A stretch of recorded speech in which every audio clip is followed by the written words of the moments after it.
the show. Nice. That was a nice intro there. I think that brings us to tomorrow, the big day. A lot of people around here are getting excited. Yeah. Tomorrow, going into the Kentucky Derby, we've got the Kentucky Derby Championships. The Louisville Convention Center tomorrow. Promoter Brent Jones. Shout out to Brent Jones. This show is looking to be one of the biggest as far as talent goes, Daniel. Really? To me, I've been scouting, I've been looking, I've been observing, and we've got a lot of young and up-and-coming talent in the sport of bodybuilding that are genetically gifted and are hungry. I'm just going to say that. And tomorrow is going to be one of the biggest Kentucky Derby that we've seen in years. I can guarantee you that. You're going to be there. I'm going to be there. I'm not going to have any clients. No clients of mine will be competing in this show. Originally, we were contemplating it, but we made a change. We made some changes in the game plan, but, that doesn't mean there's going to be a lot of people showing up tomorrow looking good. It's going to be close. There's not going to be any dominating unless somebody comes out of nowhere. Nobody that I've seen, everybody has put in their due diligence to look phenomenal. But it's just going to be a matter of what the judges are looking for. I mean, bodybuilding is the most subjective sport, in my opinion, on the face of the planet. It's so subjective because you can look great, but it's all a matter of what the judges want to go with that given day. Yep. It's not about putting points on a scoreboard. It's not about, putting a ball through a hoop or scoring a touchdown. It's about literally Greek god who looks the most like the ultimate Zeus demigod aesthetically, physiologically. Statues. You've seen it. Socrates, all of that, going back to the statues and stuff like that. Yep. That's what bodybuilding is. People's like, well, why do they do this to themselves? Why do they starve themselves and diet and train so hard and live like a crazy person? Because I don't know. You've got to be a little crazy to be an athlete and a competitor, especially if you're amongst the pros or the elite. You have to be a little, because you have to be able to flip a switch to where you can disengage from reality. What do you mean? What do I mean by that? It means like you got to be able to check out of the rational and be able to basically enter a state of subconscious to where you are kind of wallowing in a Death Valley sort of thing, Daniel, to where it is you. And you have to just endure you have to have a light at the end of the tunnel. If you don't have any goals set, if you don't have any, things that you're working towards, purpose, passion, these are things that are found as you live more years of your life and develop a little bit more and live a little bit more and fail a little bit more, right? And succeed some more. But eventually, hopefully, you have developed some interest, some passions. Hopefully, you've set some goals for yourself. And so when you come to that point, it could be the smallest of goals. Like when I was in high school, right? I need to gain 5 pounds by next season because that's going to give me the starting position. Because I was the smallest guy, but I was the one of the more athletic, speedy, quick, agile guys. But they were some big guys out there. So it's like couldn't be taking too many hits. Right. If I don't have the necessary structure to really take on that body, that contact, yep. That compact. So, it could be a small goals like that. So it's like, okay, you set that goal. I need to gain 5 pounds within the next year of muscle, not fat, not water. This is strength and conditioning muscle, lean mass that I need to add on within the next 12 months. For next football season. So what do? I join the powerlifting team. I start dieting. I join the track team. Why? Because that is why my legs are literally crazy. Because running combined with strength training and progressive overload and proper dieting can really do some damage. That's why you look at me and people think I'm not natural. All that is muscle maturity. I've been doing it for over a decade. lifting. Right. The right way, though. I learned the coaches at St. X really, Coach Gold, shout out to Coach Gold, he really helped people develop at the beginning by teaching them the fundamentals of the proper form, the proper technique, and then from there, now we can add weight and work on all of that, But I don't know.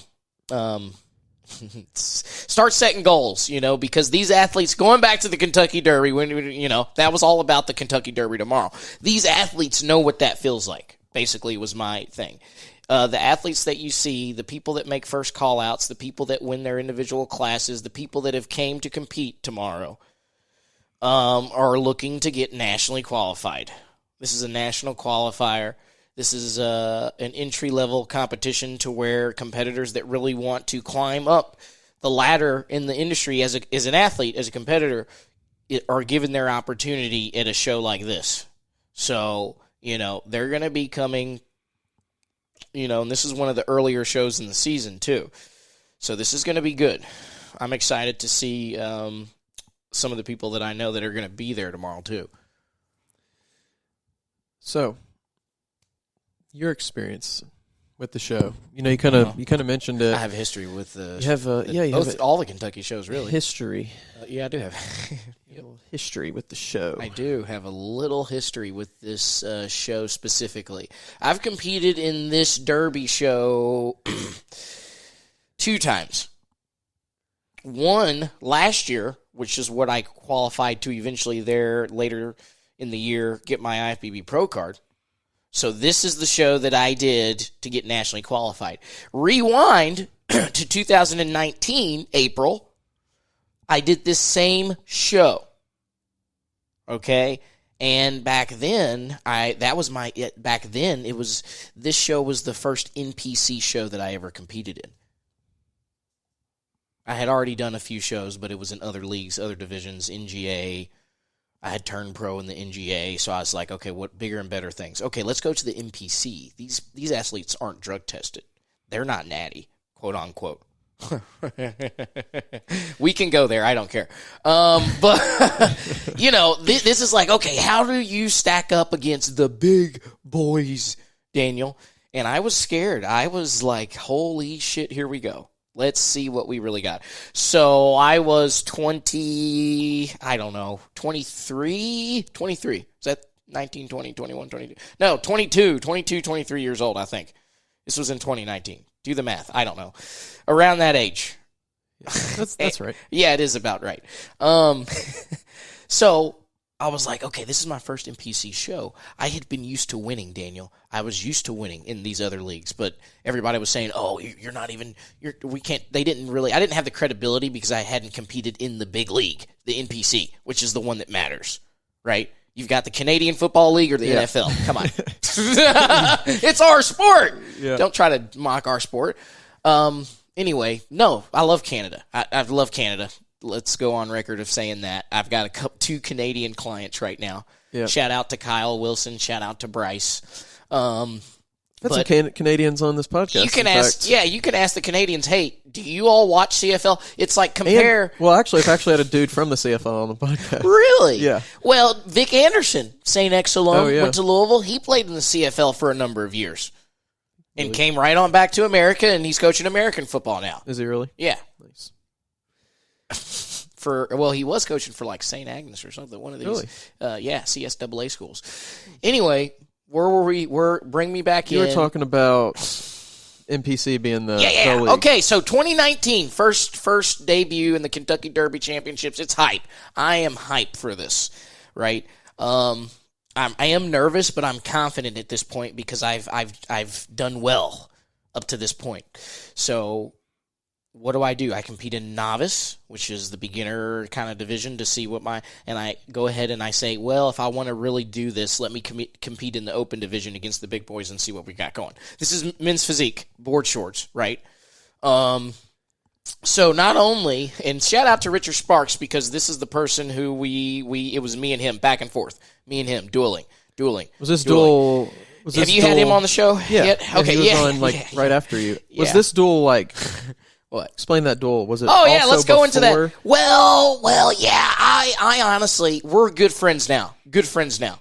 Great guy. He's helped me a lot with the mentorship, with advice. I go to him a little. He's one of the guys I go to when I decide to do a show, and he helps me along the way. I don't have a coach, but if I had to, he'd be one of those people that have helped me like a coach would help an athlete. Gotcha. Put it that way. So this show, I'm not going to lie. I was cocky, dude. I had a little ego going because I was like, dude, look at how, you get into a sport, you have no idea, and then you fall in love with it, and then I was my own coach. So meaning I was doing this avidly, working, eating, sleeping, training, repeat 365 days a fucking year. I had fully committed to it, right? I said, I want to turn pro. I want to be on the Olympia stage, and I want to try to do it naturally. That's the miscomponent that most people are like, wait, what? Yeah. So that was the initial, and it still kind of is because I still am 100% natural, but that was the goal initially. So did the NGA shows. Those are great. Shout out to Josh Miller, promoter of the show in Lexington. But the Derby show was my first NPC show in 2019. I won the novice division, and I got to compete for the overall, where I came in a close second to Richard and lost by 1 point. Highly contested, highly debatable, whatever. Subjectivity. That's what you go back to. All, 50-50 amongst the crowd. He could have won. Split decision. Yeah, boo. A couple of boos here and there. Okay, get a little rowdy. Leading up to that, I was talking shit, not going to lie, to all the competitors. I do that for any show that I compete in. Why? And I'm kind of giving a little pixie dust for these people out here that like to keep their mouth shut. It's a psychological maneuver. If you remember Pumping Iron, the original, back in the 70s, Arnold, he already knew. He already had in the heads of his competitors that they were going to come second to him. Go watch it, right? Franco and all of them, he was like, yeah, I tell them exactly what it is, but then it's like, yeah, I'm going to win. They already understand that I'm going to win. So it's like they're competing amongst each other, and he is his own lion in his own den, man. And so that's what the mentality. Look at the Michael Jordan documentary on Netflix, man. Look at Muhammad Ali. We're from Louisville. How come we don't have people like that coming out of here? What's up with the authenticity here lately? I think it's tough with social media. I think it kind of social media has is destroyed a tough. a lot of the the genuine, the authenticity, and just the authenticness. I think authenticity gets confused for like being trendy. TikTok-y. No, like it's almost like if you're authentic, you can't be not mean, but you can't be like truthful a lot of times. Okay, because you can't say you're the offend. You're going to start offending. Things. Okay. Well, we don't have to go that route, but I do see some validity in that statement. Because guess what? Here's my idea. My philosophy is, you have haters, but if you don't have haters, you're doing something wrong. Here's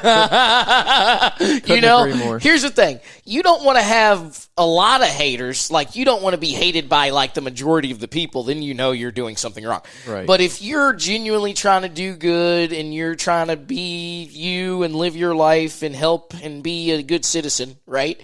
But yet you still have a couple of these little haters, that's a good thing. That is saying, okay, you're actually stirring the pot. Yeah. Meaning you're offending some of the opposing, you know what I'm saying? You're ruffling some feathers inadvertently because you're not even trying to gain haters, right? But you have them because either A, they're too scared to talk to you in your face and they slide in the DMs on a false account or something, right? Some weird shit. Or, it's good. My thing is, the more I invite the haters, I welcome, and I say that with a little bit of reluctancy, but also the self-confidence because I know I have the body armor to take those hits. If you don't have haters, you're doing something wrong, Daniel. You're probably doing nothing. You're not doing anything. You're just you're living the life of a of a robot, almost like a artificial intelligence, no soul, no depth perception of reality, just kind of going to sleep and waking up and putting food in your face hole and shitting. Yeah. It's pretty simple, I guess. Really simple way to put it. I'm sorry. Tone me down if I have to tone down, but I am no filter, bro. The thing about it is, in the sport of bodybuilding, could really teach men specifically how to process their emotions and to express their emotions in a very masculine manner. But also, at the same time, when I say masculine, I'm not talking about, lift heavy weight and, meathead. No. No. No, you're overcompensating if you're doing that route. Yeah. I'm saying emotional expression is a masculine thing when you can basically commit to something and fail at it and still come back the next day and try again, right? So seeing progress through hard work, consistency, and discipline is something that can teach a man and women, right? But specifically, I'm a male, so I'm talking to probably male from a male perspective. Right. It can teach you a lot of life lessons that you can apply to all other aspects of your life: family, career, finances, anything, goal setting. So, yeah, that's what bodybuilding does for me, and I think a lot of others. When people ask, you just can't understand unless you try to commit to it and put yourself through it, right? You're really not going to be able to fully understand what it feels like, right, to prep for 16 weeks, right? And then to get yourself to single-digit body fat for one day. Sounds the insane. amount of effort and commitment and sacrifice that it takes to do it the right way, and I'll emphasize that because you've got jokers out here that think they know what they're doing and have no idea what they're doing. If you do it the right way, and there is no clear-cut way, people are going to mean, what do you mean? No, I'm not talking about chicken, rice, and broccoli every fucking day. I'm talking about consistency with something. Commit to something. Yeah. If you're doing keto, stick with it for longer than 2 days. Right. If you're going to do intermittent fasting, apply it to yourself for longer than 6 months. Right? If you're going to join a gym, Planet Fitness, whatever it is, if you're going to join a gym, you need to make an effort to go consistently.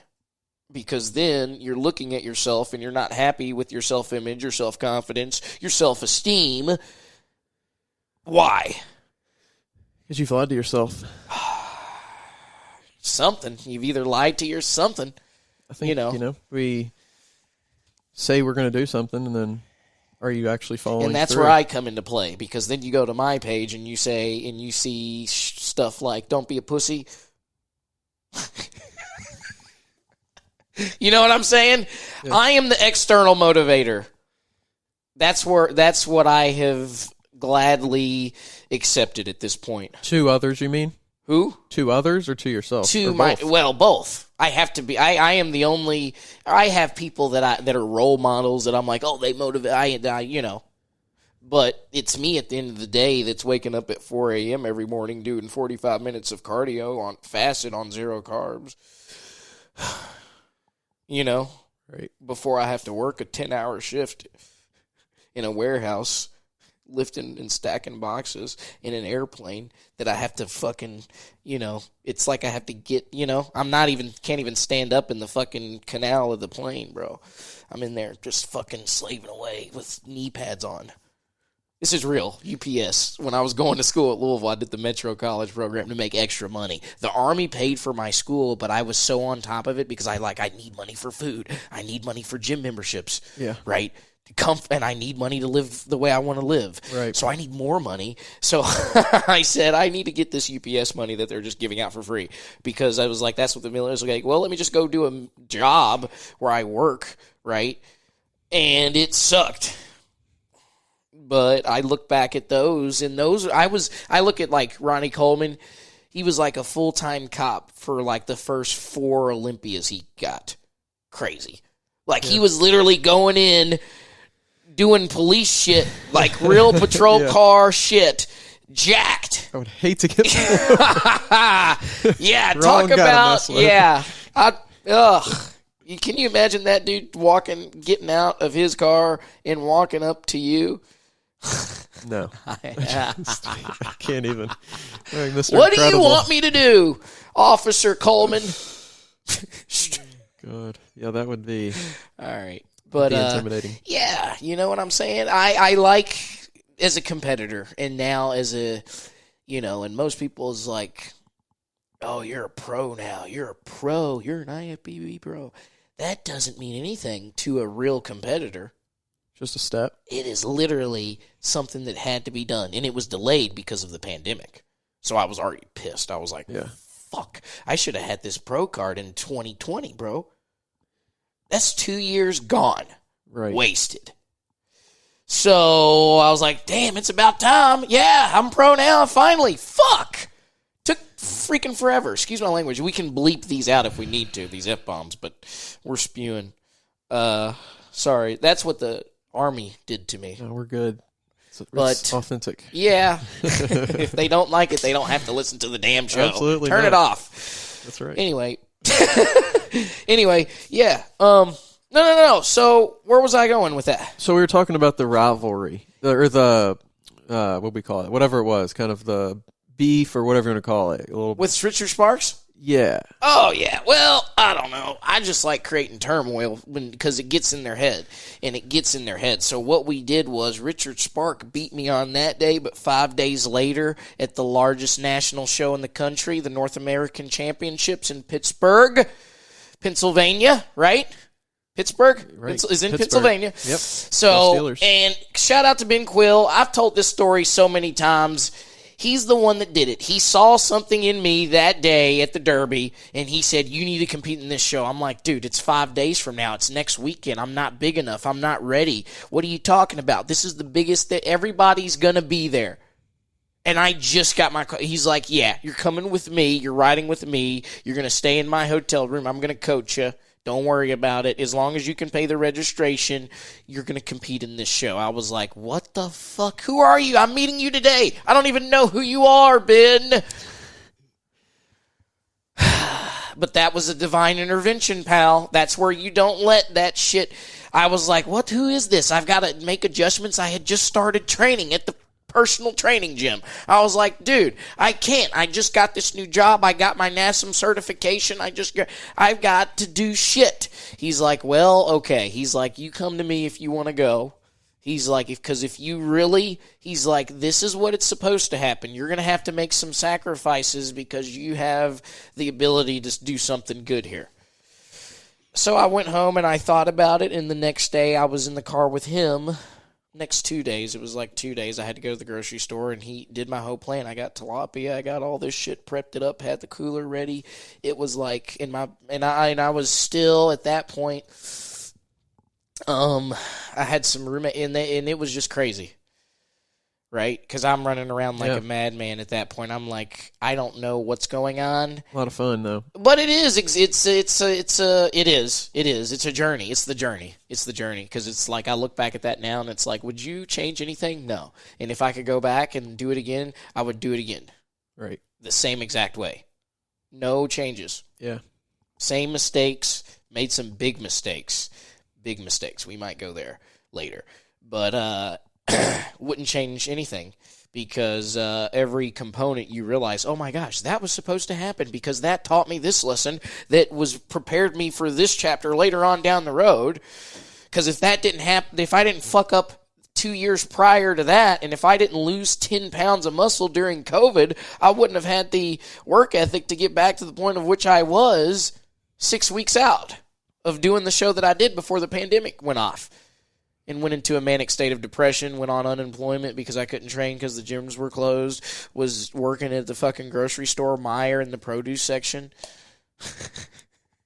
And I was doing really good. I went from doing really, really good in the corporate gym arena, to nothing. Right? And I'm not even working out anymore. I am going to Iroquois Park and running for 9 to 13 miles every day. I go into David Goggins type shit.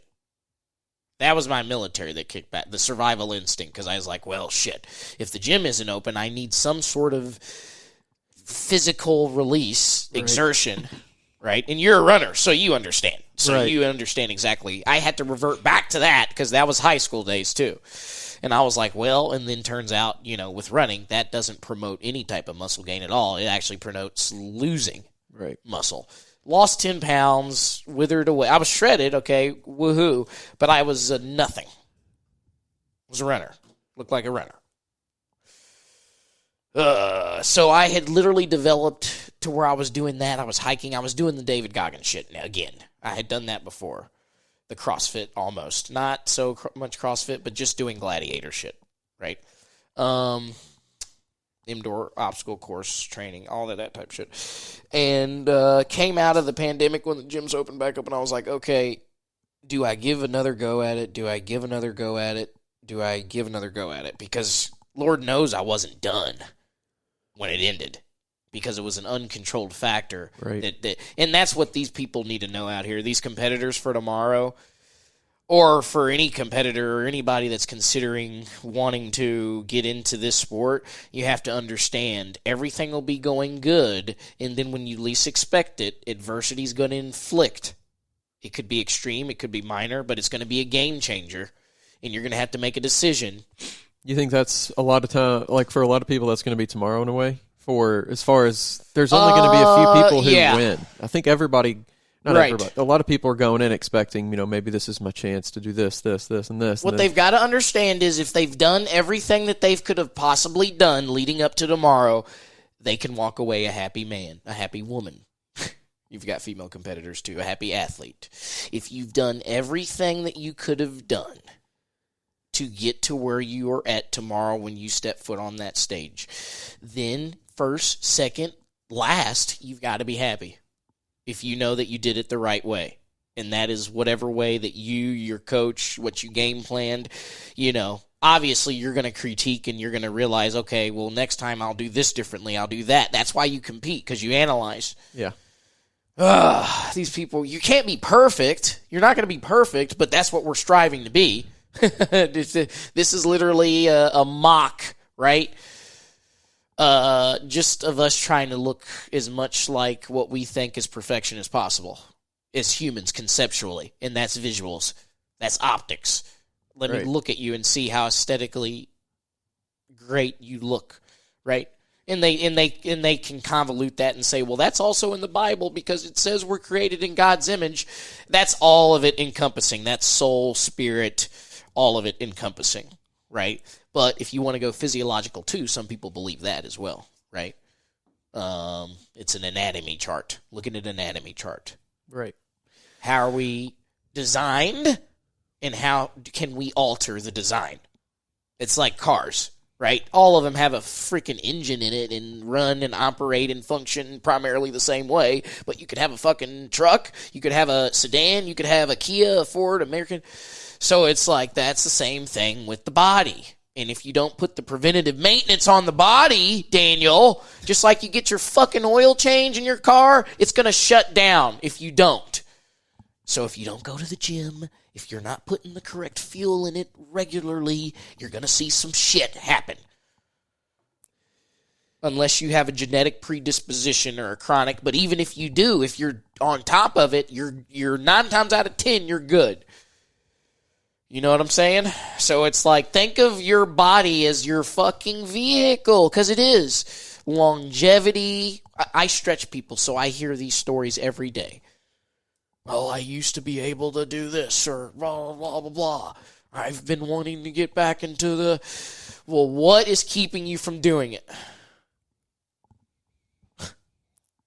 And I can, and here I get, is it the external motivator? Here, I invite, sometimes I like being the drill sergeant. I love being the drill sergeant, but sometimes I have to take a step aside and even almost be not a cheerleader, but a person to just tell you the tough love to your face.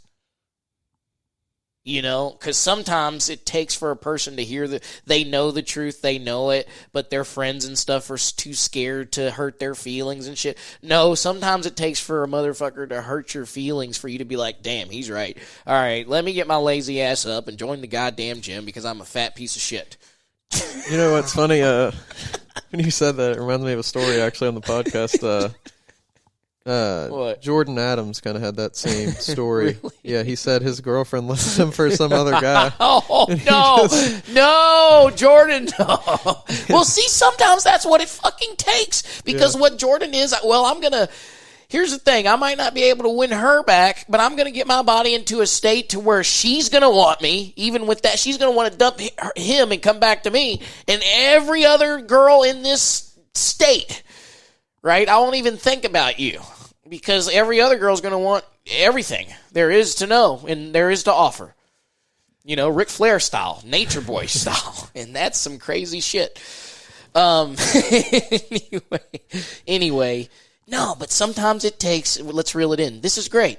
Sometimes it takes for a person to hear the truth to their face with no filter. That's why it's like, well, what cancel culture this and cancel culture that? Well, what does that even mean? What does that even mean?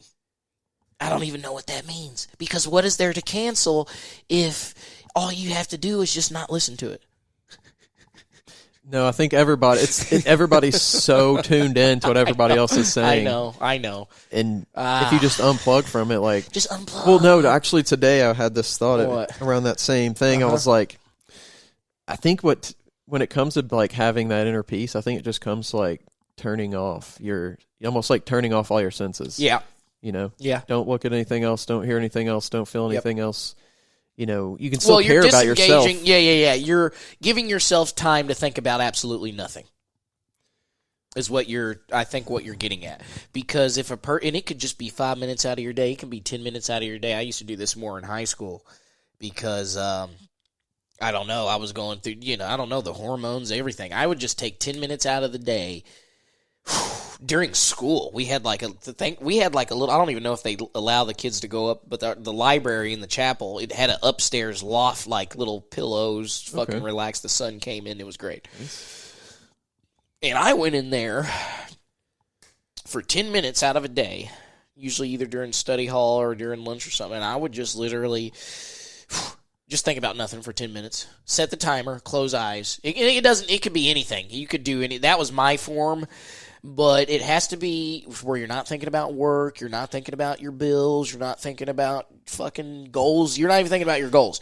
You're just giving yourself, your central nervous system, your neurological programming, it is a reset button. Yeah. You are clicking a little reset, let me power down, and you're filling up again, damn it. You know what I'm saying? I think we get fried out. Because especially if you're hyperactive like me and you're on the go, and when you're on a project, you've got to go and you've got to do it, and you're a perfectionist and you have ADD and ADHD and you're hyperventilating 24/7 like me, then you need to take some time to unplug, like you said, literally unplug the power. Let the shit fucking heat down. You're too heated up. The machine, why isn't it working? Because it's fucking overheating, Daniel. You're overheating, and they're wondering why. Why am I suffering from depression? Why am I having all this stress and anxiety? Because you're overheating, bro. Unplug your shit. Golly. For just 10 minutes. And they're going to be like, what do you mean? And it's like, well, some people, that's why they come and get stretched by me. Because that's 30 minutes where they're getting decompressed, bro. We're circulating blood into areas of their body that they're getting off the table in tears. And that's humbling as hell to me, man. To see somebody, right, that's like, I haven't been able to touch my toes in over 10 years. And you have done that. You have given me that gift. It's powerful. It's crazy shit like that. Yeah. But it doesn't have to be that dramatic. Take 10 minutes to unplug. Yeah. And you're not going to, it's going to regulate your mood. It's going to regulate your behavior. It's going to regulate your cortisol levels because it's decreasing and you're not going to be as, stressed throughout your day. When it comes to like unplugging for bodybuilders, though, back in the day, it's tough. There wasn't social media, and if you went to when you were training, you would see people around you, but you wouldn't see everybody else. Like, how does that affect? Well, it's a psychological warfare with a lot of these influencers and a lot of these Instagram phenomena, overnight sensations that are young, and they are blowing up on the social media to where it's changing their livelihoods to where they haven't even had time to live a normal life, what we quote unquote, right? So what does that do? That could potentially do a lot of psychological.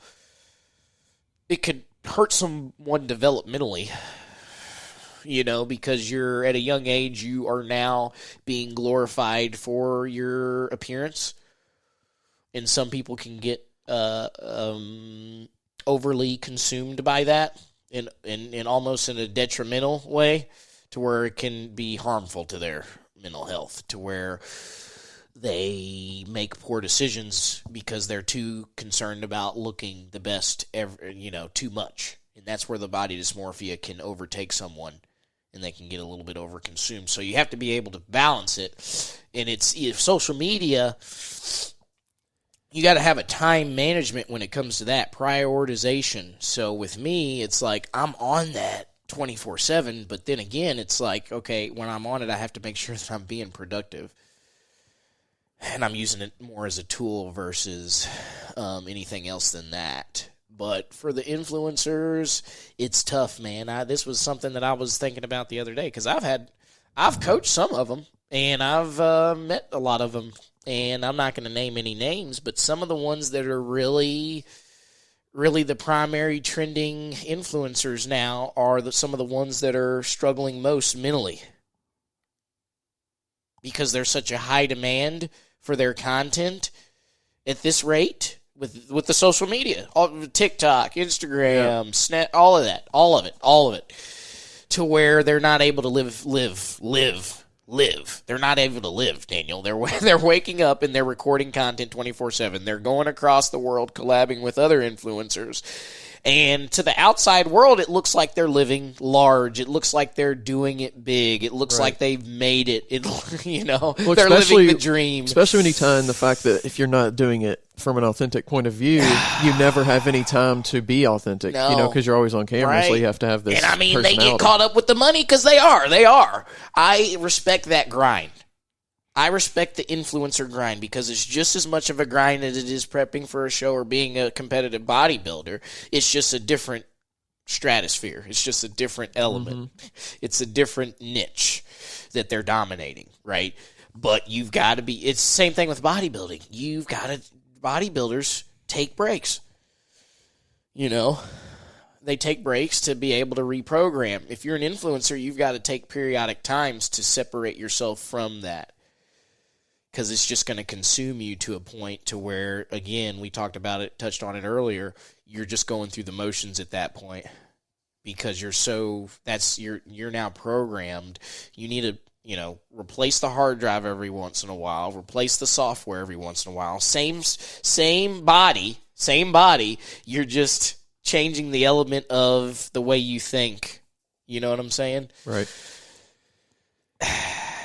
Yeah, but that's a touchy subject because there's a lot of people that struggle with that because there's a lot of people that work hard that start from nothing. A lot of these guys start from absolute nothing, and they know what it feels like to sacrifice, right? So they know how much work it took to get where they are, but a lot of them let the industry change the person that they were at the beginning, which is sad to see.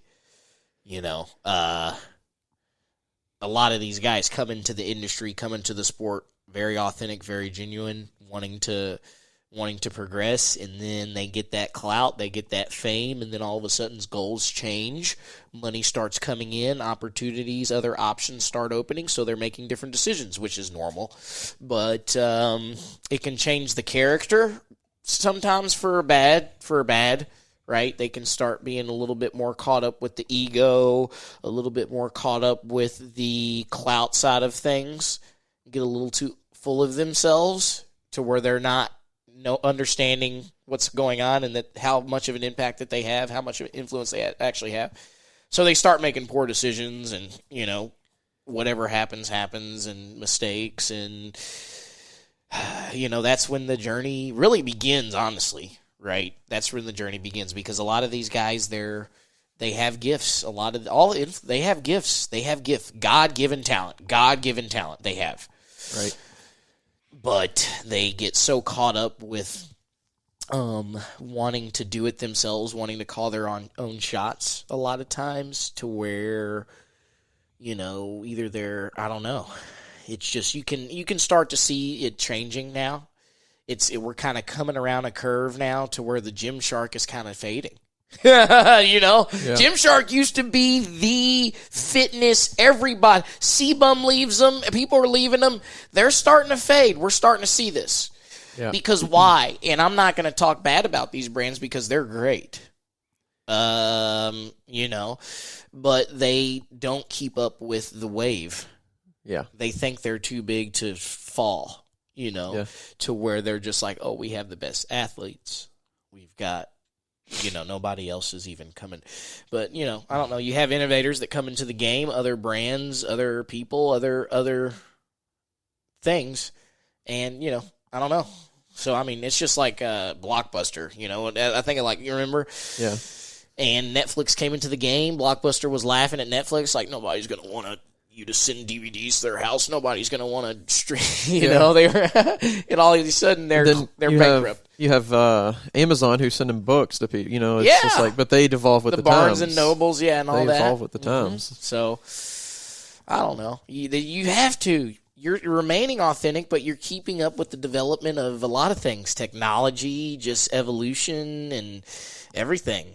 You've got to keep up, or else you're going to get outdated and archaic, just like the school system. We could argue about that, too. It's like, has the school system, has your education process, has that kept up with the development of technology? Has that kept up with the evolution of humans? I don't know. I don't know if the structure...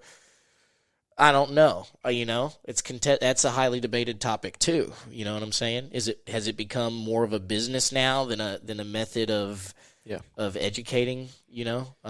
Series of tests. Yeah, series of tests, and then paying money because you have to have that piece of paper in order to even work. Yeah, you have to have a receipt. So I mean, I don't know, but. It's interesting because we're kind of rewriting. Coming out of this pandemic, we're kind of rewriting where we want to go as a society. We're kind of, there's really, I don't know, there's uncertainty.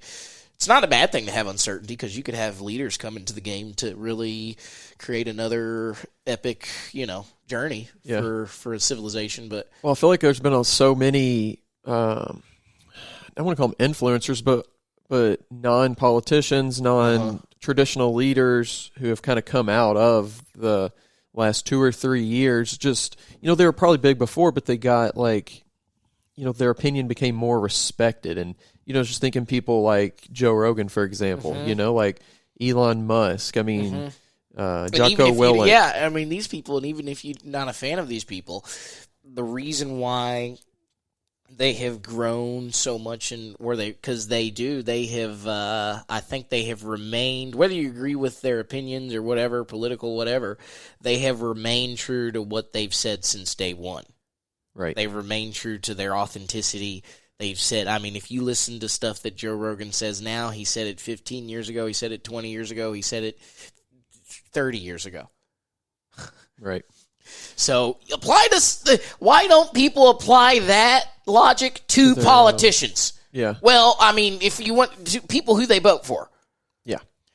If you, especially if you're talking about a career politician, I'm not going to name names. Just you could go left, you could go right. Look at the career of a politician. If they've said the same shit since the beginning and they haven't changed done anything, then you're good. then they're probably telling you the truth. Yeah. But if they used to say this, and then they've converted to this, and then they voted for this bill that was going against this, and then you've got to look. But people don't. They don't. At this point, it's not even. I don't even think they actually look that deep into it. We just go with the favorable. Anyway, whoever has the most money to sponsor their stuff on TV, the super PAC, whoever. Yeah. But I mean, I'm not going to say anything because they're listening. So I can't. I'm not going to call out any names right now because I'm okay right now, and I'm going to remain to just be a bodybuilder. Yes, this is true. And on the front of bodybuilding, especially locally, we kind of talked about it. You mentioned at the beginning, but like, what kind of momentum is there with the local bodybuilding? And it seems like it's just kind of getting even bigger. And so I'm about to move to Florida while this is actually going to be taking off here in the home turf of Louisville, Kentucky, the 502, which is great. Well, this region. Well, the fitness industry as a whole is getting back to what it was, honestly, before COVID. But I think it's growing faster now. We're not where we was prior to COVID as far as the expansiveness and the popularity and the numbers. But I think that could just be because people are still too scared to travel still. I don't think that means a drop in interest. I just went to the Arnold Classic this past year. Big, but not as big as I've seen it prior to COVID. Next year, you think it'll be back? Probably. I'm wanting to go to the Olympia this year. Not as, well, it's too late. I can't be on the stage. That's the goal soon within the next couple of years, is to be competing on the Olympia stage. But I need to go there to get a lay of the land. Yeah. As a smart competitor, I need to get a law of the land. I need to see the lay of the land. Yeah. What's going on? Who's being judged? Who are the judges? How do they judge? What is the criteria? What's the setting? What's the environment like? What's the air like? What's the distillity like? What's the heat index like? What's the humidity like? Can I breathe in that motherfucker? You gotta, it's like going to Denver. A little scouting. Like the NFL, they gotta wear the oxygen mask because it's higher elevation. Is it higher elevation down in Las Vegas in the Desert Storm, Red Rock area? I don't know. I've never been that far west. Yeah. So I need to take my ass over to the other side of the country and breathe that air before I decide to compete over there. You know what I mean? I'm not going to go into a saloon. This is like old rodeo shit. If you don't know who, you don't just walk your ass into a saloon and not know until you know that, okay, Billy owns that saloon and Billy knows and they know that I'm coming. Yeah. And I've seen this area before and these people are okay. You know what I'm saying? You don't just waltz into a community, you know what I'm saying? Into a gated community unwelcomed. Or else you're going to, might not, come out. But anyway, this is funny. But no, seriously, who wouldn't want to get to the lay of the land before, I'm going to Alpha Land in June. I've got a competitor competing in the show. Shout out to Jarrett Finley. He's working his ass off up in Columbus, Ohio. He's great, phenomenal, genetically superior. Now he has the knowledge and structure to potentially get him a first-place trophy. Summer shredding, we're going down to Alpha Land. I've been down there before. So I know. I said you need to do this show because it's the show for you. Because I've already got a lay of the land, right? I know what type of competitors are going to be there. I know the level of competition that's going to be at the show. What's at stake, the opportunity that you have if you win, the networking, the amount of people that you're going to meet and build relationships with. So, shout out or advice to anybody. Go to a show first before you decide to compete in a show is basically what I'm saying. Why? Because you need to get the perspective from being a spectator before you can understand how it's going to feel being the person you're looking at as a spectator. Does that make sense? Yeah. I think most people in other sports, they just naturally know that. But do you think Michael Jordan just got born with a basketball, dribbling a basketball out of his hand? Right. Yeah, no, I hear what you're saying. Out of his mom's wound? No. You think Tiger Woods knew how to swing a golf club when he was watching his dad in the fucking garage, every fucking day. He wouldn't have. He was eating his lunch, watching his dad swing golf clubs all fucking day. Wouldn't even want to stop. Watch the documentary on HBO Max, 2-part documentary. Tiger was really good, right? But it's like, no, you have to see it visually. Yeah. And then you apply it to what you see visually. You have to be shown it. You have to be demonstrated it. You can't write that shit on a board. You can't fucking do a quadratic formula. Yeah, no, there's no formula. There's no the scientific method is you have a hypothesis because you're looking at it and you're thinking stuff in your brain when you see it done. You're seeing a demonstration. You're seeing a demo. And then you're mocking it. And then how do you perfect it? Repetition again and again and then again and again. And you're tweaking it because you feel, oh, this method is actually better for me. You know what I'm saying? Right. It's the process that elite competitors develop a passion and a deep, deep love for is the process. So I'm excited for these competitors tomorrow because I know a lot of them have really put a lot of work into it. And a lot of them that I have seen develop over the years throughout my journey, and I've seen a lot of them get inspired by a lot of people like me that have kind of came earlier on. So when it comes to what do I think about the sport of bodybuilding as a whole, it's growing faster. The popularity is growing faster than I think it's ever grown before. And that's because of social media is a positive for that too. But shout out, natural bodybuilding is something that is going to now is something that is really about to, I think, on the brink of gaining a lot of more traction because we have things that are happening within the industry to where we want to promote health and wellness. Number one, there's a way that you can do this sport great, living a healthy and fit lifestyle. Right. So there needs to be education, and there is access to education out there on how to do it healthy.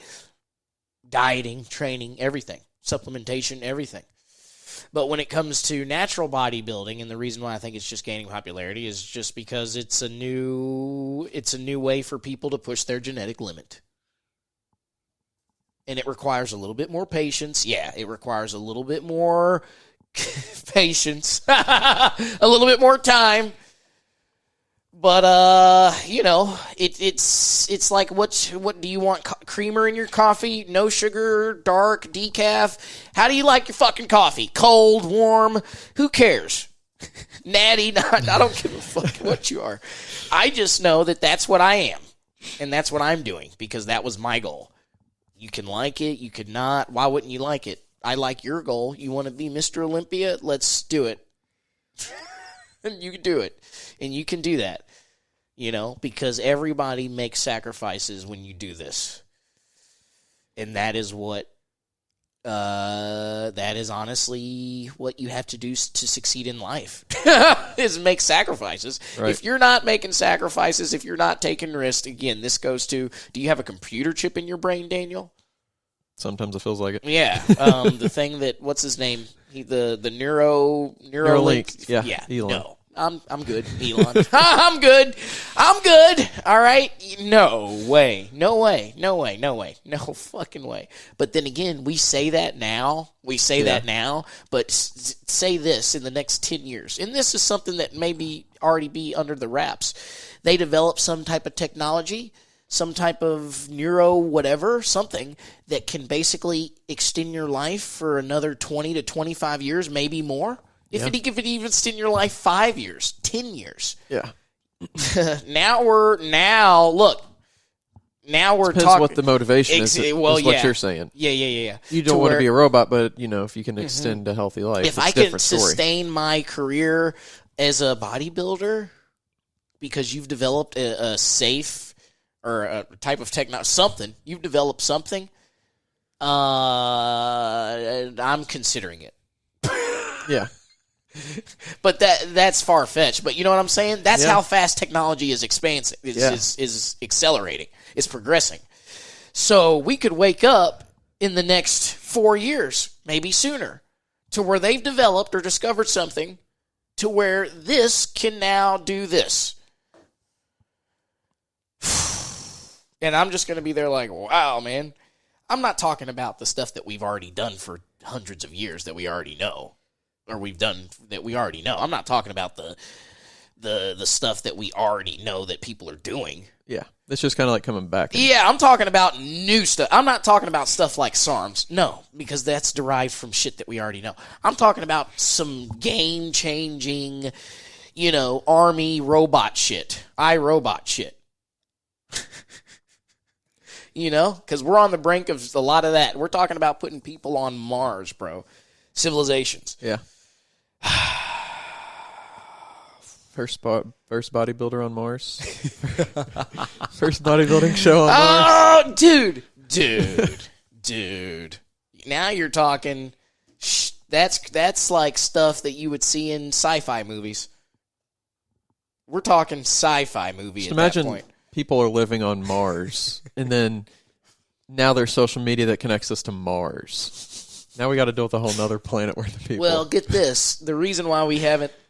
Here's why it's highly contested and why it's highly debated. It's SpaceX. Oh, they're going to send people to Mars. Here's what they have to figure out. I don't know if I've told you this yet. There is a. It's basically put the title on it. If Neil deGrasse Tyson type shit, cosmos and shit, astronomy. There is a time warp between Earth and Mars, okay? So we've sent satellites, we've sent drones. That's why we know that there was once life there and how there was water and microorganisms, because we've sent shit there. Now, when we send it there, do you know how long it takes for a satellite to travel to Mars, bro? At supersonic speeds? Do you know how long it takes? Months, isn't it? Huh? Isn't it like months? Yes, but here's the thing. Here's what the time warp does. Yeah. It's more like you're talking almost a year if you're talking about months. So you're talking anywhere between 8 to 12 months for this thing to fly. Now, as far as the satellite itself, when it enters that time warp, if it's a person that we sent in that machine, when they hit that time warp, bro, although it's 12 human months, say, here on planet Earth, they go through that time warp. It's actually almost like a 10-year, an 8 to 10 year span. Okay, human I hear years. what you're saying. You're going to have to follow me here, because what this time warp does is it's like a black hole. It's a time you're entering this fucking. It's like a look into wormhole. Look into the science. These are real. Science they just told us just told us that UFOs are real, bro. So if you think we're the most developed civilization out there, I think it's funny that we know that UFOs are real now, but nobody even cares anymore. Well, because it's just so crazy now that we've got so much shit happening here on planet Earth, we can't even try to even concept the shit that's going on outside of here. Yeah. But what if you turn this hole? What if you turn this hole inside out, and then you reverse age? No. Well, here's what: if we send somebody there, it's going to feel mentally that they've lived 30 years, but they've only aged about a year physically. That's what I'm getting to. Mentally, you're going to have the mindset and the cerebral capacity. Say I go there right now as a 25-year-old. When I get there, it's going to feel mentally like I've lived 10 years. So I'll be there, and it's going to feel like I'm a 35-year-old, like I've lived 35 years. It's hard to conceive, but physiologically, I have only aged about a year. So when I joke, that's why one of my slogans, I'm going to put it on a t-shirt before somebody does. It's like, we're going to Mars. I was like, back in 2018, when I really start getting into the bodybuilding, that was like, okay, I was the first human on Mars, bro. Before Elon even had the idea to send people to Mars. I already had that concept in my head because I've always been into astrology and stars, and because a lot of that radioactive sunlight energy affects us as humans. And if people, sunlight, do you know how much sunlight affects us A lot, bro. Yeah. A lot. I guess it's life. I mean, the moon in its gravitational pull with the Earth and how it basically the waves and shit with the ocean. I mean, if you really look into a lot of science of how we even exist, all the shit that had to synchronize to give us the human species, bro. Wow. And tell me there isn't a higher power. You tell me. Yeah. It could be God, it could be Buddha, it could be aliens.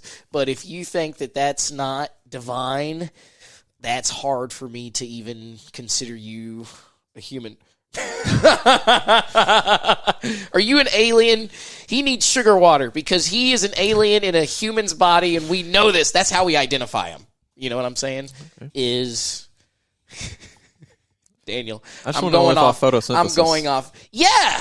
Yeah, the water cycle, photosynthesis. Look at a plant. You plant it in fertile soil. What does it do? You nurture it. You blossom it. You give it water. And boom, it gives you life. And then it can sustain your life because where do we get food? Where does food come from? Yeah. Everything's but the animals, life, but what do the animals eat? And why do we eat the animals? Because it sustains... You know, and I'm not arguing with a vegan or a person that chooses for certain reasons because that's great. Because guess what? Your footprint, leave your footprint. Right? I heard this on Joe Rogan, though, that... What?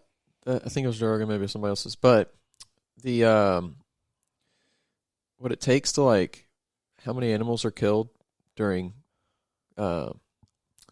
just, like, one field of whatever. To eat? For humans to eat? Yeah, like...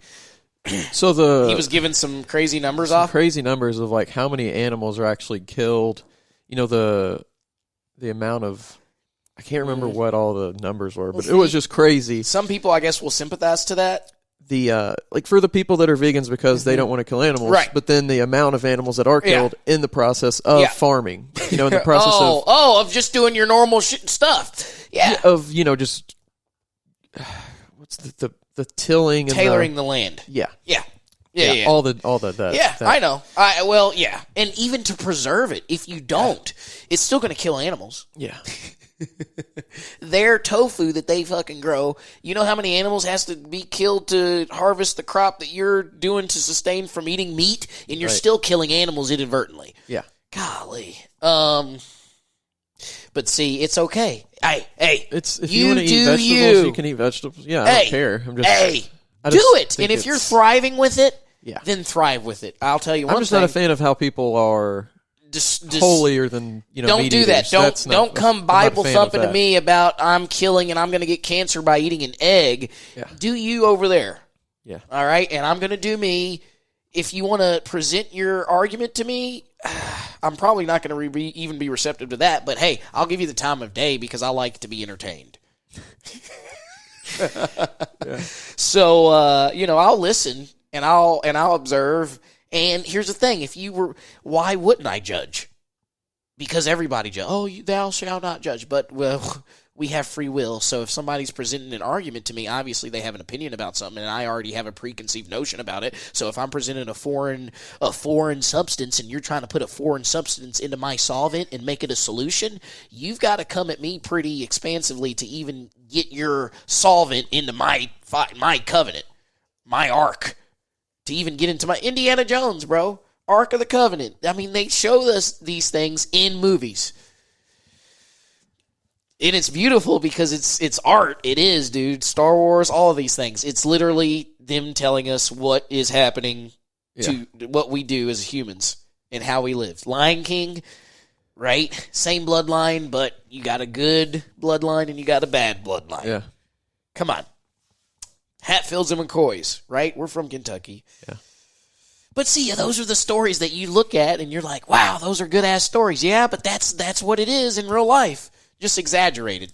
It's entertainment. Yeah. They exaggerate it and joke about it and make it and Hollywood it. And, Isn't it funny, though, that even though it's so exaggerated, people still don't almost make the connection between that and real life? It's like, but no, that's on a TV screen. Okay, look at your real life. Yeah. Analyze it, Yeah. But I don't know. I didn't know this 3 years ago. Hey, it took me a quarter century to really come to that understanding. You know what I'm saying? And everybody happens different, but your brain as a male, I'll go back to males because I'm a male, 25 years, roughly, a quarter century is when scientifically, for most, give or take, around 25 years, is when now if you're drinking alcohol, if you're detrimental to your body, if you're not, putting the proper nourishment in there, you're going to lack some developmental skills, neurologically. Right. But if you do it and you do it good and you get to there, at around 25 years of age is when your brain is fully matured, fully developed, functioning optimally. Probably as optimally it will ever function. Now, people are like, well, does that mean No, you're going to keep learning. You're going to keep expanding your wisdom as you grow. That's why you grow old and wise.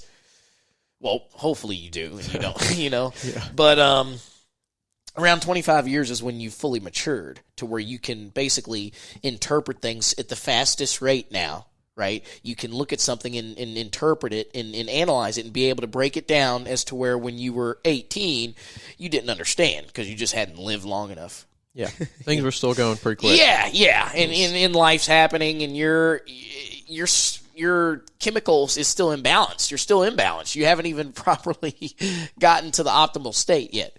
So it's altering your judgment. It's distracting you from really being able to be in tune with and aligned with basically your soul, if we're being honest, because after you die, do you die or do you have a soul?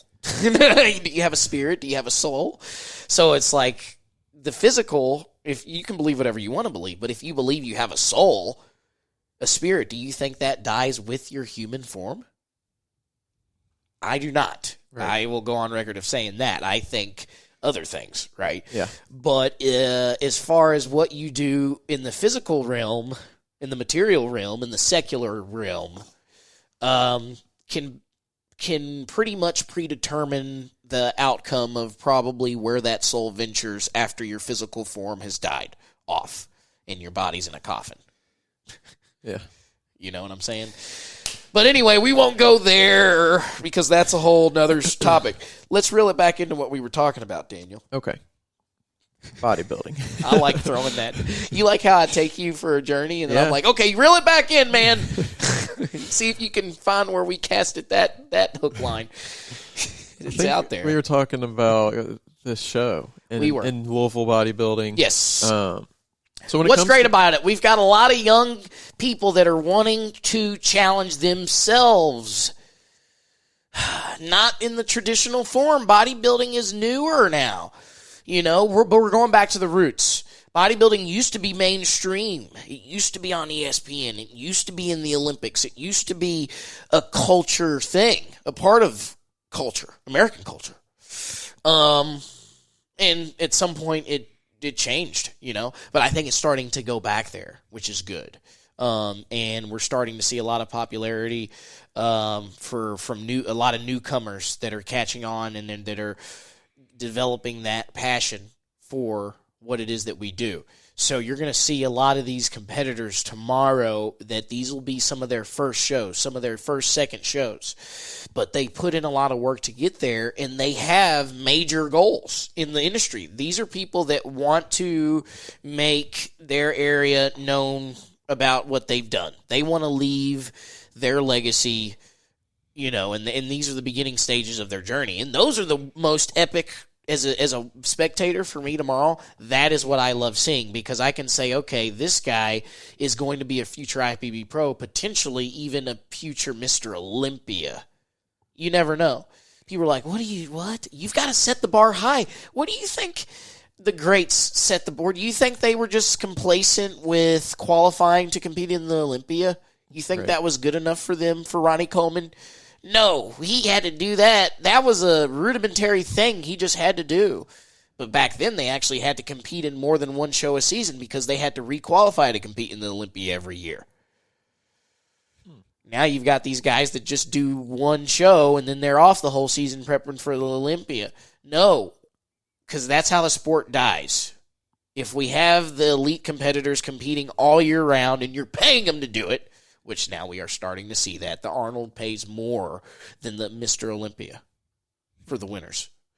So we've got the Dwayne Johnson show that is up in the air. It's supposed to be happening soon. A lot of names are in contention to be making a comeback at that show, which is going to be epic. Kai Green, Phil Heath, stuff that this is Marvel-type superhero comic book shit.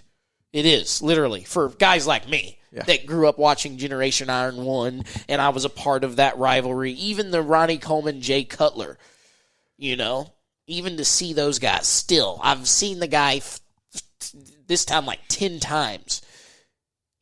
Every time is just as good as the first time. Because these are people, think of like, if you're into the comics, if you're into the superheroes, if you're into the Marvels, you've got to understand, this Superman for Batman, right? They just came out with Batman. All these people have gifts. God-given talent, right? They're born into this, right? They have this gift, but they have a story. They were bit by a spider. They were born on another planet and raised by another civilization. It's crazy shit, right? But then what happens? And it's like, okay, well, they either choose to use their gift for evil, or they choose to use their gift for the better of human society. Yeah. Right? And so that's where you have the Avengers and stuff like that. So this is the same thing when it comes to things like bodybuilding. I mean, it's just an exemplification of that. That's all it is. That's all sports is. That's why we as American, any culture, MLS it's soccer everywhere else. It's American football over here. It's the Coliseum shit. It's like literally the Romans, the fucking dome shit that's still there, or they used to, the gladiators, bro, and they used to train to wrestle bears and train. They would cheer. Thousands of people would cheer to see fucking gladiators wrestle a goddamn lion. And they would sometimes win. Sometimes. With the fucking sword, bro. Imagine if we had that. In today's form, that's UFC. That's as close as we're going to get to wrestling without it being glared by mass numbers and still be accepted by the general population. Yeah. But see, what's that Russian guy that was wrestling bears when he was a kid? And you wonder why he's so great. Because he was wrestling, they were over there, and he was wrestling a damn grizzly, a cub, when he was a cub. Yeah. What? Yeah. Well, I think, I mean, it's hard because almost everybody that is like become somebody has that backstory. Yeah, exactly. I mean, you look at everybody. Huge Connor fan. Connor fan. Well, but look at him. And his backstory is he was, living with his parents. He had to like travel a crazy distance to go to work, and then he was on unemployment, and then it's just a whole bunch of. Look at all their stories, man. All the greats. Yeah. Yeah, I think that's none of them had it easy, bro. None of them had it easy. None of them. And what I mean by that, you could even be born into wealth. Doesn't mean you've got it easy. Well, I think we're getting that taken away from us a lot these days because just it's the privilege of like just being able to have stuff without applying any type of effort. Well, but also that takes away from, I think, struggle, struggle. You don't want individual people to struggle per se, but like, right. What does that create? What kind of character development? It creates a coddled society. It does to where, I could get in trouble for, but I mean, it does. It creates almost a pampered society to where we don't have any struggle to where we're making up struggles.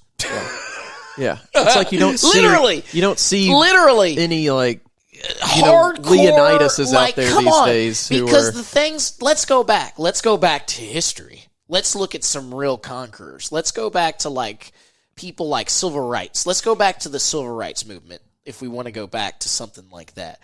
Look at the leaders, the real leaders and oppositionists that came out of that. And how that benefited our society today. Just imagine if we didn't erase civil rights movement we wouldn't be on this podcast together, pal. Yeah. So you talk about that, and then let's fast forward into today. And you say, well, what are the struggles? Look at the struggles of society today from the outside. What are people mostly complaining about? What are people mostly saying that they're struggling about? If you talk to a pampered society, if you talk to a coddled society that really doesn't know what it feels like to make unsurmountable sacrifices because they have to, without voluntarily doing anything, they are already faced with struggle. You know what I'm saying? Inadvertently, without choosing to put themselves into any type of situation. Then you're going to get some different replies. And some of them are going to be lessly considered to be fatal than others. You know what I'm saying? Yeah. It's like some things are, my coffee's too hot, and some things are, and then other ones. Chick-fil-A's not open on Sunday, damn it! Yeah. What the fuck is that? Yeah, and then that's first world problems is what that is. Yeah. I'm pissed, well, right? If you look at I would love to have Chick-fil-A on a Sunday. Yeah, but then again, Dude, they lose like $1 billion a year because they're not open on But Sunday. See, and that's why I still go to Chick-fil-A, and that's why they have the best customer service, and that's why they are the best, in my opinion, because they could even fuck up my order. But if they fuck it up, they give me more than what I'm like. I'm not even mad that they gave me the wrong shit because they gave me twice the amount of food that I even ordered. Yeah. They can't mess up. Chick-fil-A can't mess up. And people get mad at the fact that they can't mess up. Yeah. What do you mean you're not open on Sundays? Culture. Because of your religion? Yeah. Eat at McDonald's, you fat piece of shit. Well, culture. It comes down to culture, What do you mean you don't... Because they're a private organization and they could do what they want because this is America.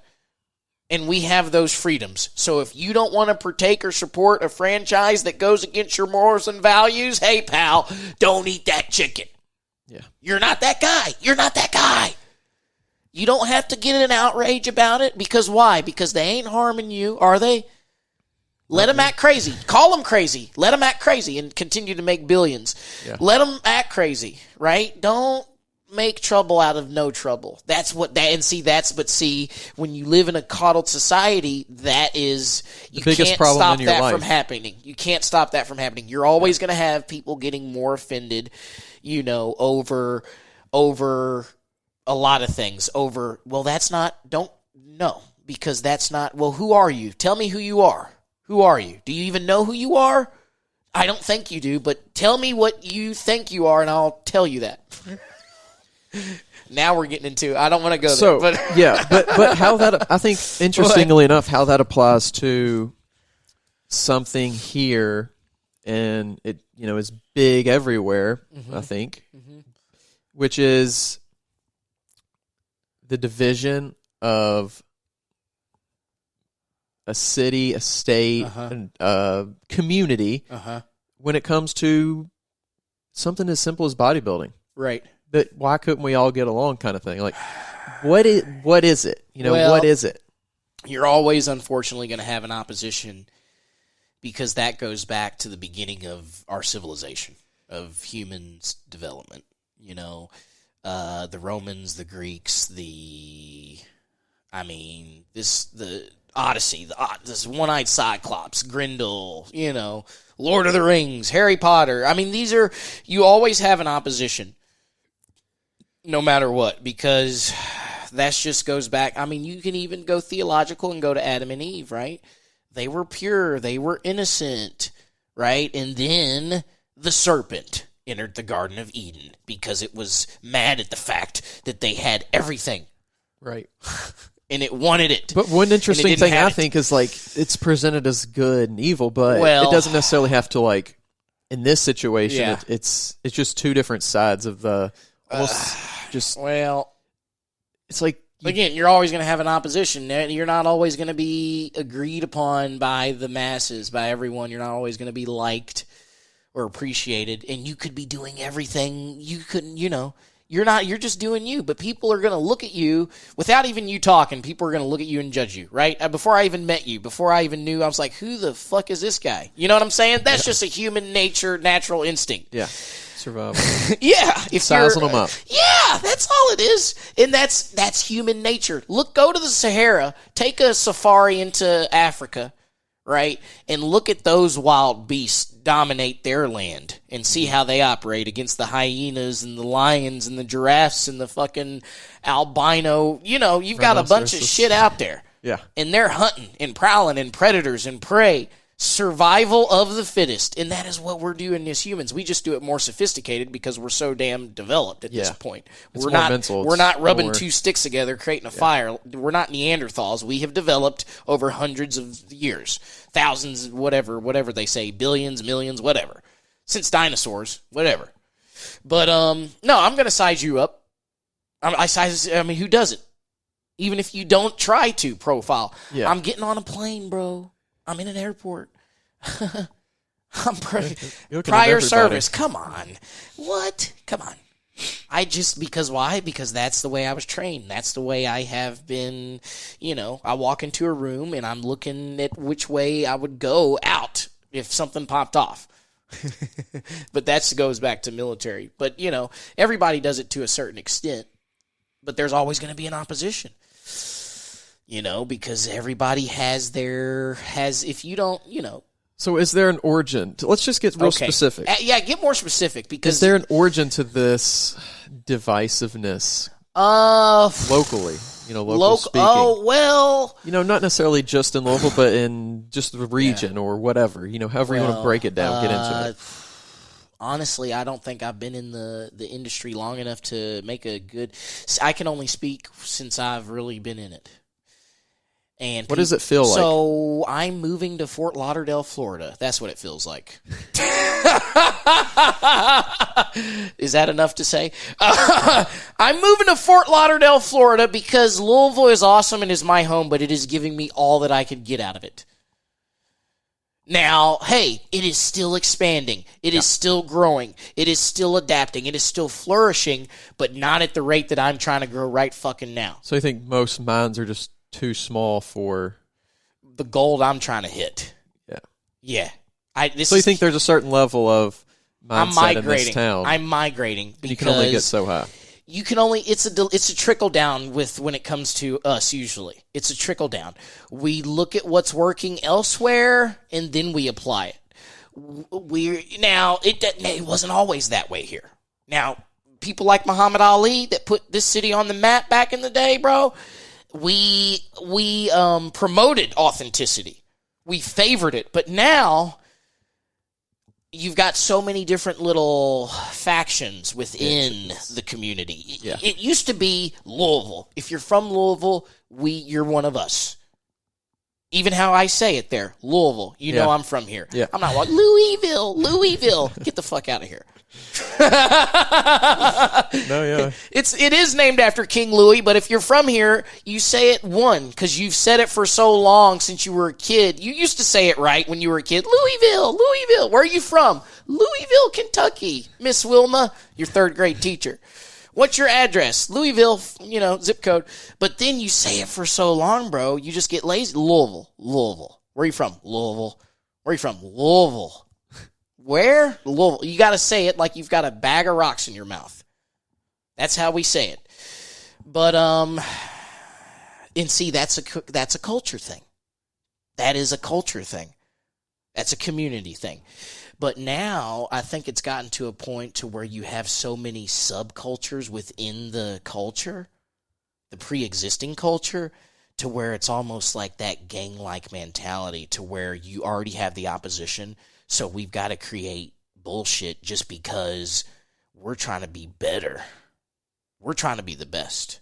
It's East Coast, West Coast. Yeah, I was thinking that same thing. It's East Coast. I mean, that's all it is. It's claim of the turf. I don't like choosing sides.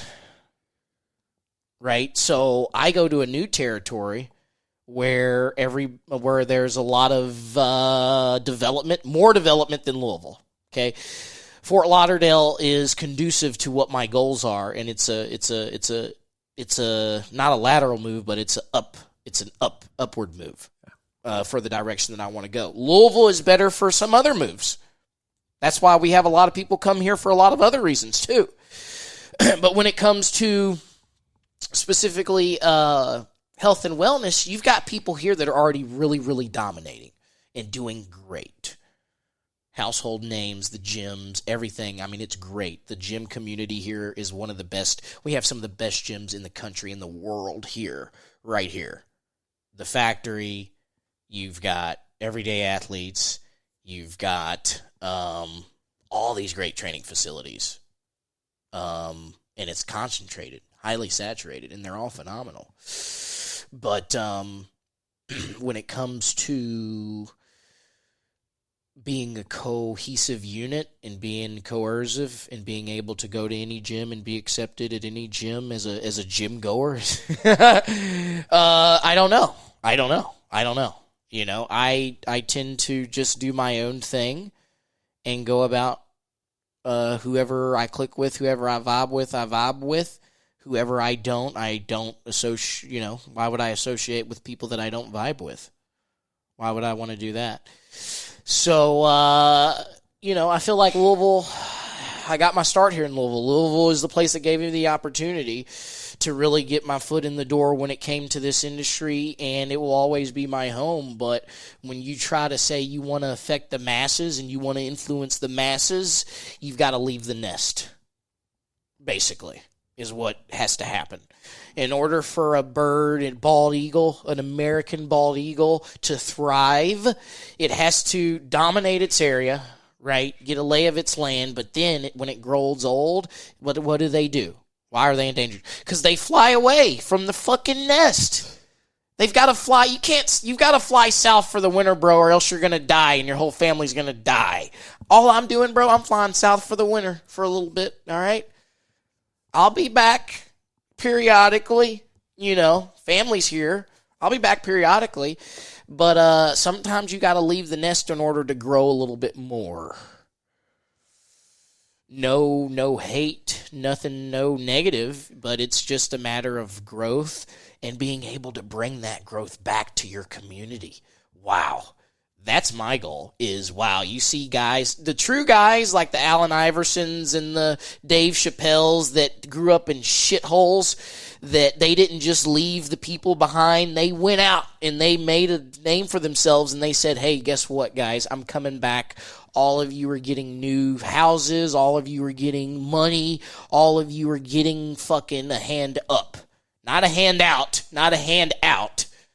They're getting a hand up. So people like Muhammad Ali did that. He's dead, and yet his portion of his royalty still goes to community development with younger urban areas that he grew up, put it that way.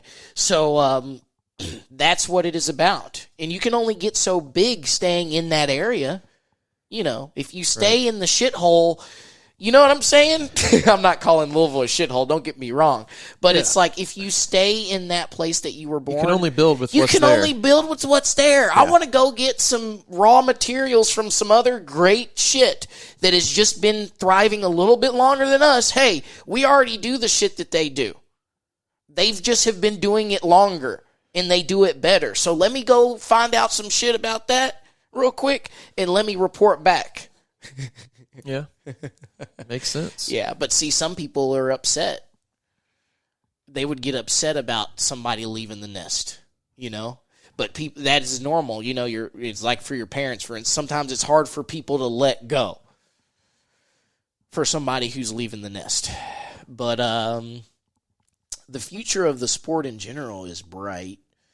You know, and I would say that in order for us to get back to the real greatness that this city, you know, if you even talk about the collegiate, I'm just talking about Louisville as a developmental city. Very, very, I mean, it used to be even more so. You know, The Great Gatsby, that's Louisville, bro. Fucking Leonardo DiCaprio, that was Louisville. That was Louisville. That was Louisville, bro. Right. So it's like, this shit used to be popping. Yeah.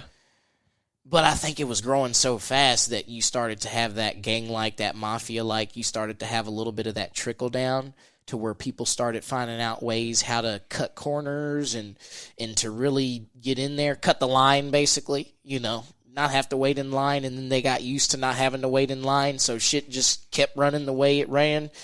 And that's what happened. And so you have innocent guys, or guys that they're not aware of the mafia.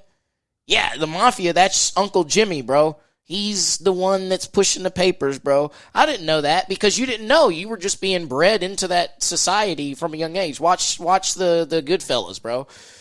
He didn't choose that lifestyle. That lifestyle chose him, bro. You know, and that's all he knew. That's all he knew. So it's like, if that's all you know, you're either going to decide to... He didn't portray anybody when he made the decision to rat those motherfuckers out. He basically said, my livelihood, I have a family, I have fucking my legacy, and this is what I have to do in order to make sure that my folks are taken care of. So, you know, you all taught me everything. But see, look at you guys. Look at you guys. You're in jail. You've got a record. You are a felon. You are a criminal. Like, you know what I'm saying? Yeah. So it's like, I don't necessarily want to do that. Okay?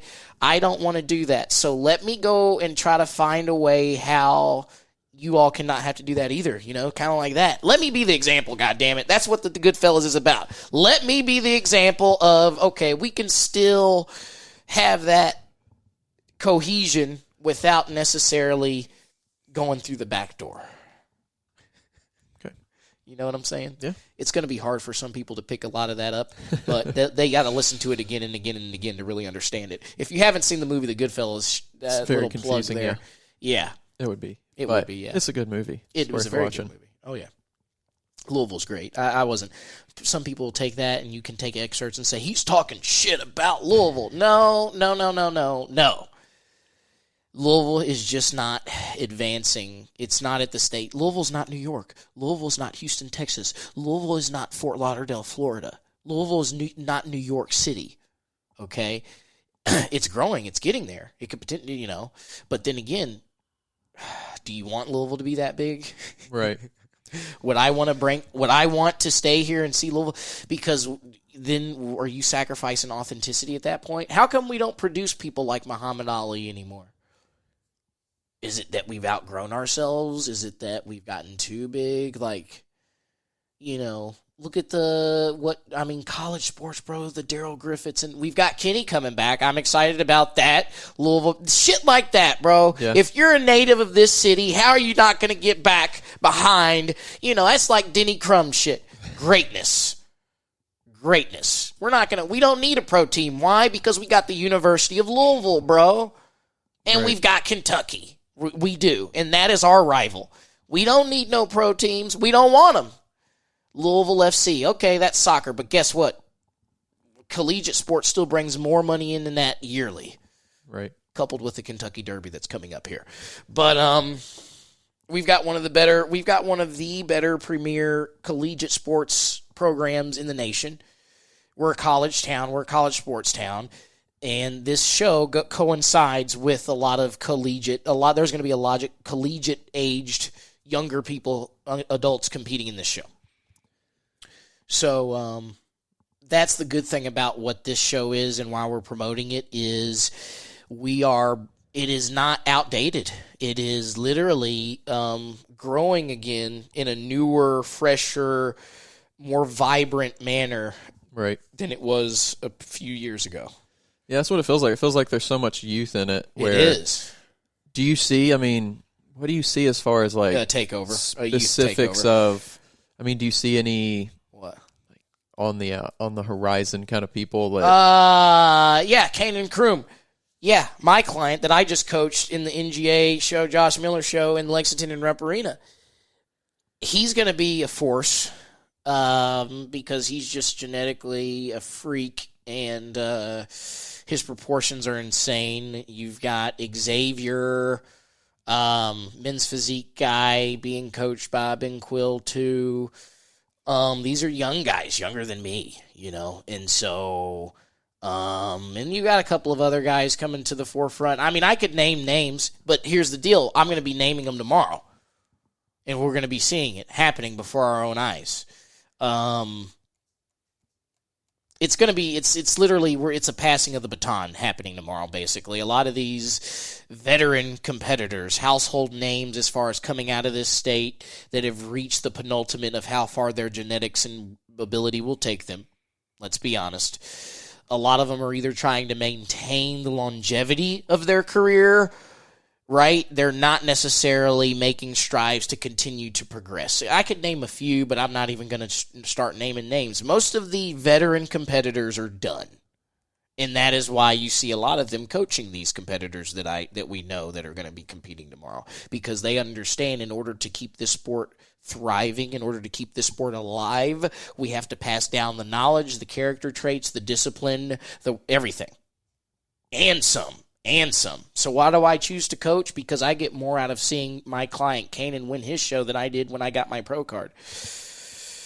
And that was his first show. You know, I got more exhilaration and gratification off of seeing him work as hard as he did and endure some of the life things, and I'm not even going to say. I'll allow him to get on this one day, and maybe if he wants to share what he had to endure during his prep outside of the normal athletic stuff, life stuff he had to deal with, game changers, what we were talking about earlier, like the adversity happening when you least expect it to happen, when everything's going great.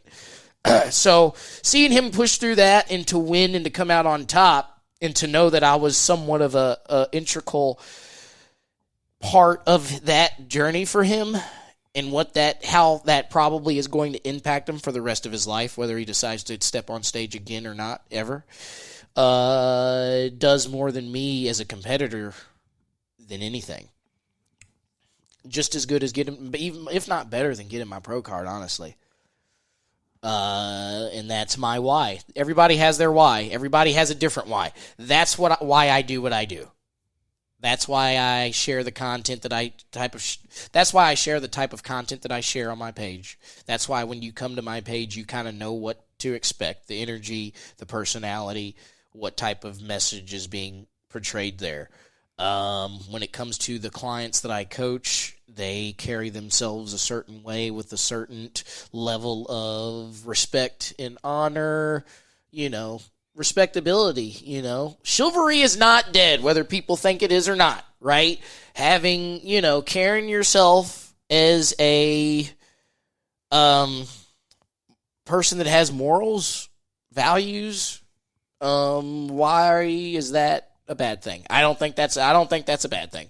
So it's like those are the clients that we choose. We not only develop each other physically, but we help develop each other mentally, which honestly, that's more important than the physical development. I had a caption the other day on an old post. I said, I've learned more from the sport of bodybuilding.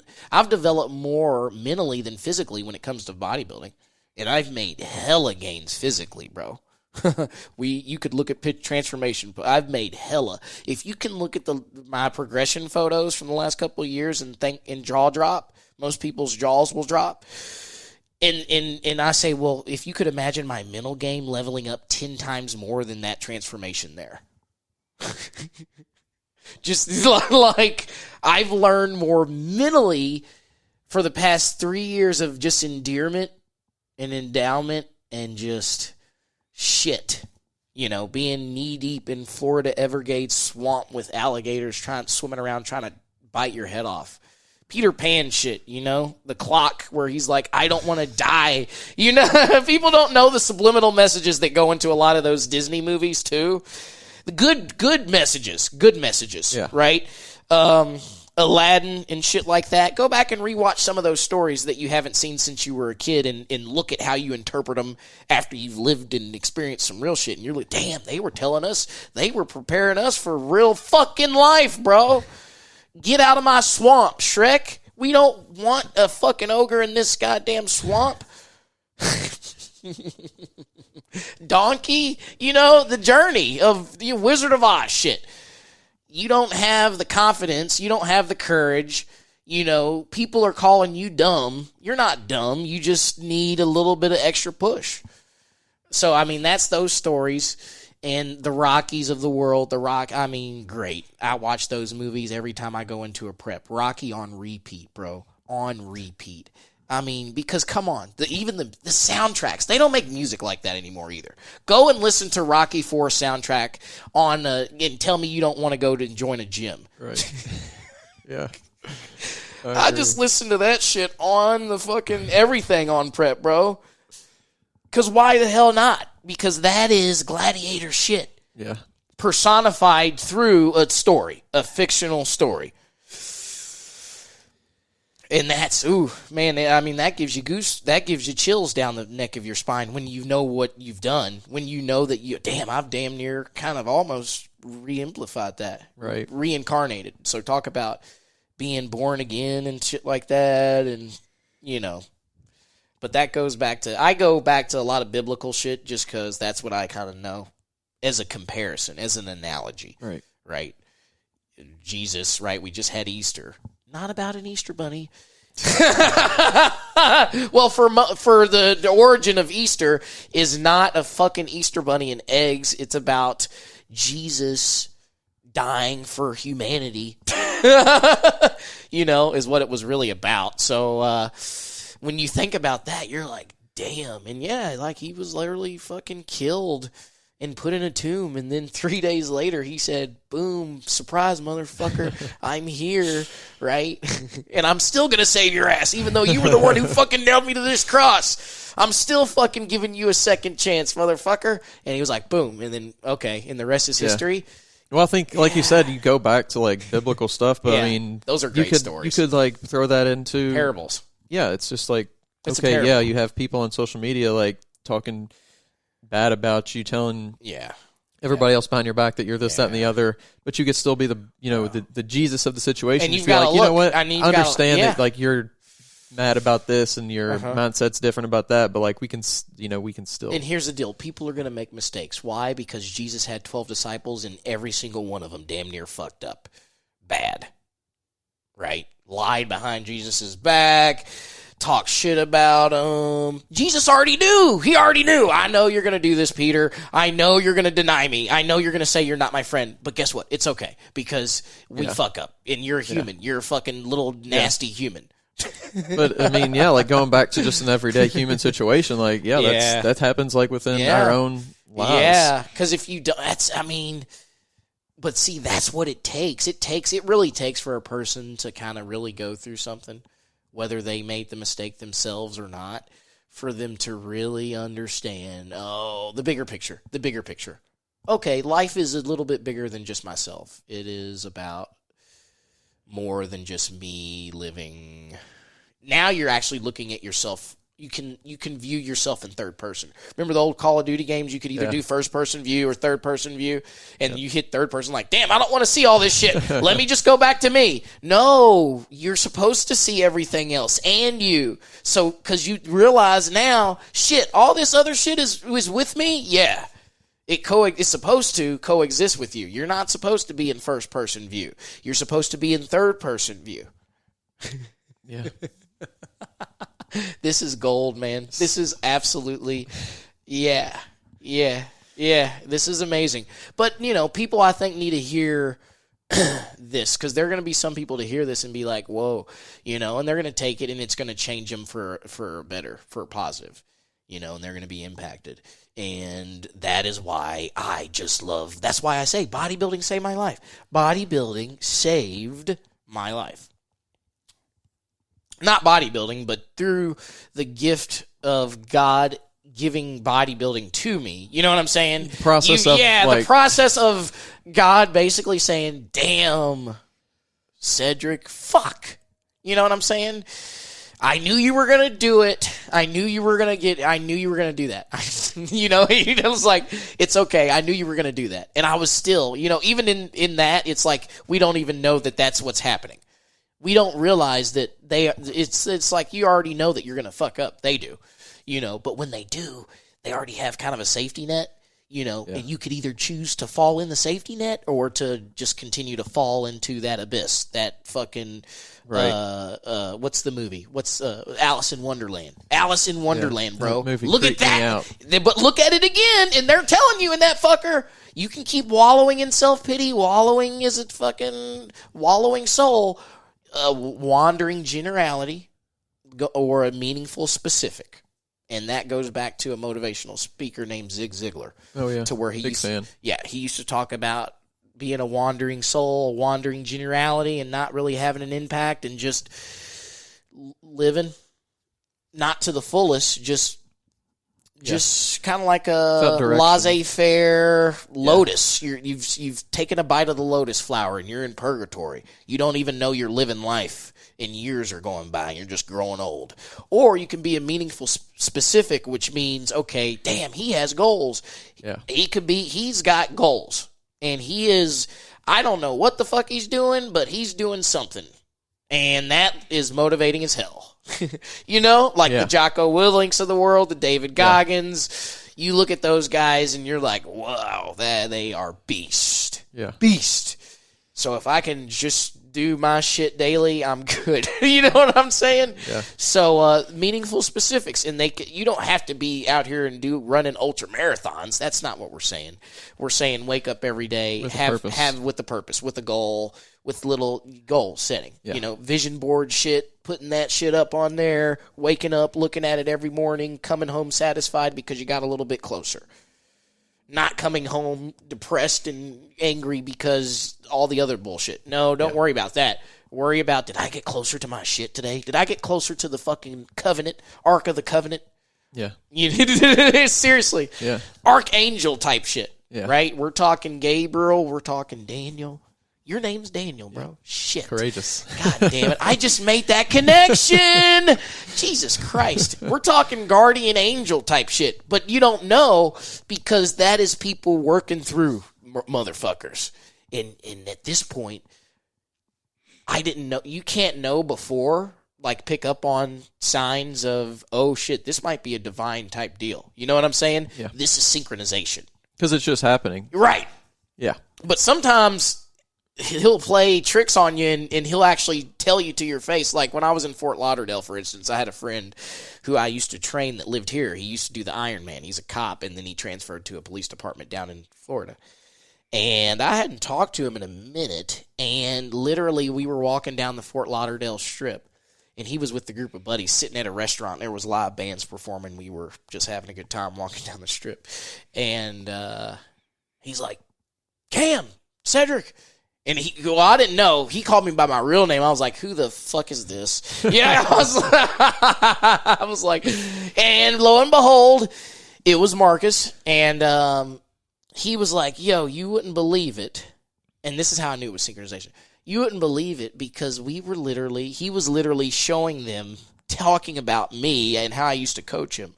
Not even 5 minutes before he saw me walking. And I hadn't talked to him in years.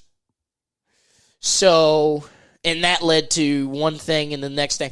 But it's like unpredictability is what is good about the journey, because there's going to be certain people to come in certain chapters that have a very critical role in your journey. And then once you come out of that chapter and you look back and be like, damn, those people were meant to do what they did at that particular time. Right.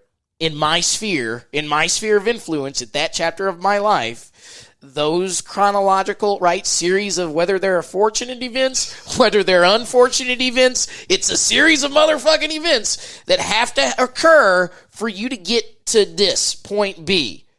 Point A, point B, the journey between the two is going to be different for everybody, but everybody is meant to get to plan B. Everybody is meant to get to point B. You know what I'm saying? That's final destination shit. Whether your ass dies in a car accident, that's scary shit. But that's that's real shit. That's real shit though. Yeah. Like final destination shit. They exemplify, and see, they tell us that shit in movies. They just make it entertaining because now they're dying in crazy ways. But it's all synchronization. Daniel knew the guy that Gabriel was talking to behind the club Friday night. I'm just painting a picture here, And it's like, well, what do you mean? What does that have to do with anything? Well, because Daniel was planning on interviewing this guy at the podcast, but Gabriel, crazy shit that you wouldn't even know what I'm saying. Anyway, continue. Go back to where we were, Daniel. People can take that as they will. They're going to interpret that a lot of different ways. But I answered the question. I answered your question and some. The original question, if you remember. Credit. Yeah. Brownie points. If you can decipher what I just said and get back to me or Daniel, report back, then and you get a cookie or something. I don't know. We'll be at the show tomorrow. Hopefully we'll be commentating. That'll be fun. Yeah. No, and yeah, it's crazy. It's a lot. It's a lot to talk about, you know. It's potentially. This is what podcasts are great for because it allows for dialogue about a lot of these topics that aren't talked about enough. And that is why podcasts are growing so much, but they're also being censored. That's why Elon just bought Twitter, right? Yeah. Why did he do that? A lot of people don't like that. Well, certain people don't. Certain people, yeah. Certain people don't. It's funny because certain people don't. Here's the certain people that don't. Okay. They're like 5 people that don't like it. Here's like 100 million people who like these 5 people, and because these 5 people don't like it, these other 100 million people don't like it, but they don't know why they don't like it. Yeah, because the 5 people don't like it. Yeah. Oh my! That's great. That's great, Daniel. I mean, yeah, but that's the reality of it. Here's the thing. He said it. He said it. He's like Twitter has become the. How did he put it? He said Twitter is like the new town square. Yeah. The new town square. Why'd you buy Twitter? Because it's the fucking town square. Yeah. And if you want people's voice to be heard without being shit on, then we got to keep justice in the town hall. Nobody took out the trash for town square in the last 10 years. You know, it's just a bunch of. And you got a bunch of. Stop. Well, see, and that's why. Because why? Because capitalism and money talks, man. $44 billion. And they said, okay. Think about how much money that actually is, even to him. And he knows it's worth it. I know, but he knows. Yeah. And he could be doing it for a lot of other reasons, too. But one of the main reasons that he said, that he vocalized, was to make sure that people aren't out here being censored. That's Imagine how much. And that's all he needs to him, how much money, how much is he worth? Like, he's the 100 million? 100 billion, That's just a number, bro. But he's worth more than that. You know what's funny? I heard him say, you know, we know all these, like, Bill Gates, Elon Musk, who are, like, the richest people in the world. Supposedly. When he was talking about we don't even know Putin, who they are. He was like, Putin makes me look like I have, like, $5, yeah, basically. Bro, let's not go there, because, honestly, they're probably, no. But here's what I was going to say. We love everyone. But here's what I was going to say. He has more money than all of them combined. Let's just say he spent, a third of his... you know, worth on Twitter. Think about what that actually means. What he thinks Twitter is worth. Yeah, because it's an integral part. It is now an integral part to the fabric of our society. It is so intertwined. It's the same as somebody going and, like, you know, 100 years ago, like, go talk to somebody. Yeah. Now it's just... But he owns basically the streets. It's the town square. Yeah. He said it. Twitter is the town square of today's society, where people go to strife about their community, their everything. You know? Yeah. And so even more than people do it now. Yeah. And so you think about what that really now, what direction we could potentially be heading. Yeah. Because that's also another thing to talk about. Because we already know the people that can make moves like that are the people that are making the decisions, the people that have the money. Yeah. Follow the fucking breadcrumbs, bro. Let's be honest. Don't you know what I'm saying? Yeah. And if the people's outcome doesn't necessarily align with what they want their outcome to be, then they'll try everything within their power to change it. Yeah. In the direction that they want it to go. So take that however you will. Take it as with a grain of salt.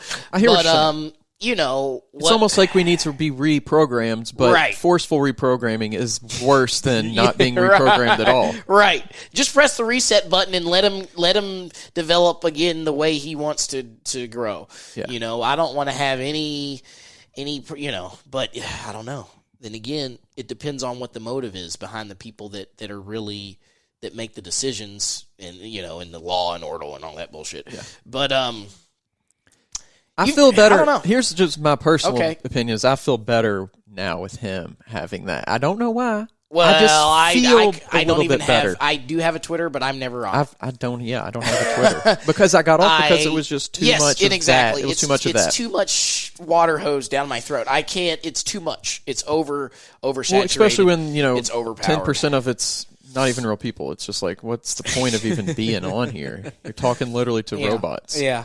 And so until, Instagram I don't have any beef with it. Now, the algorithm's a whole nother ball game. I don't try to be a hieroglyphics reader and decipher artificial intelligence because that is a whole nother warfare within itself. I just post, if it allows me to post what I really want to post and I still behave well keep a professional manner, but I can still kind of portray the image that I want to image, and I can make money off of it and monetize it and make a livelihood off of it.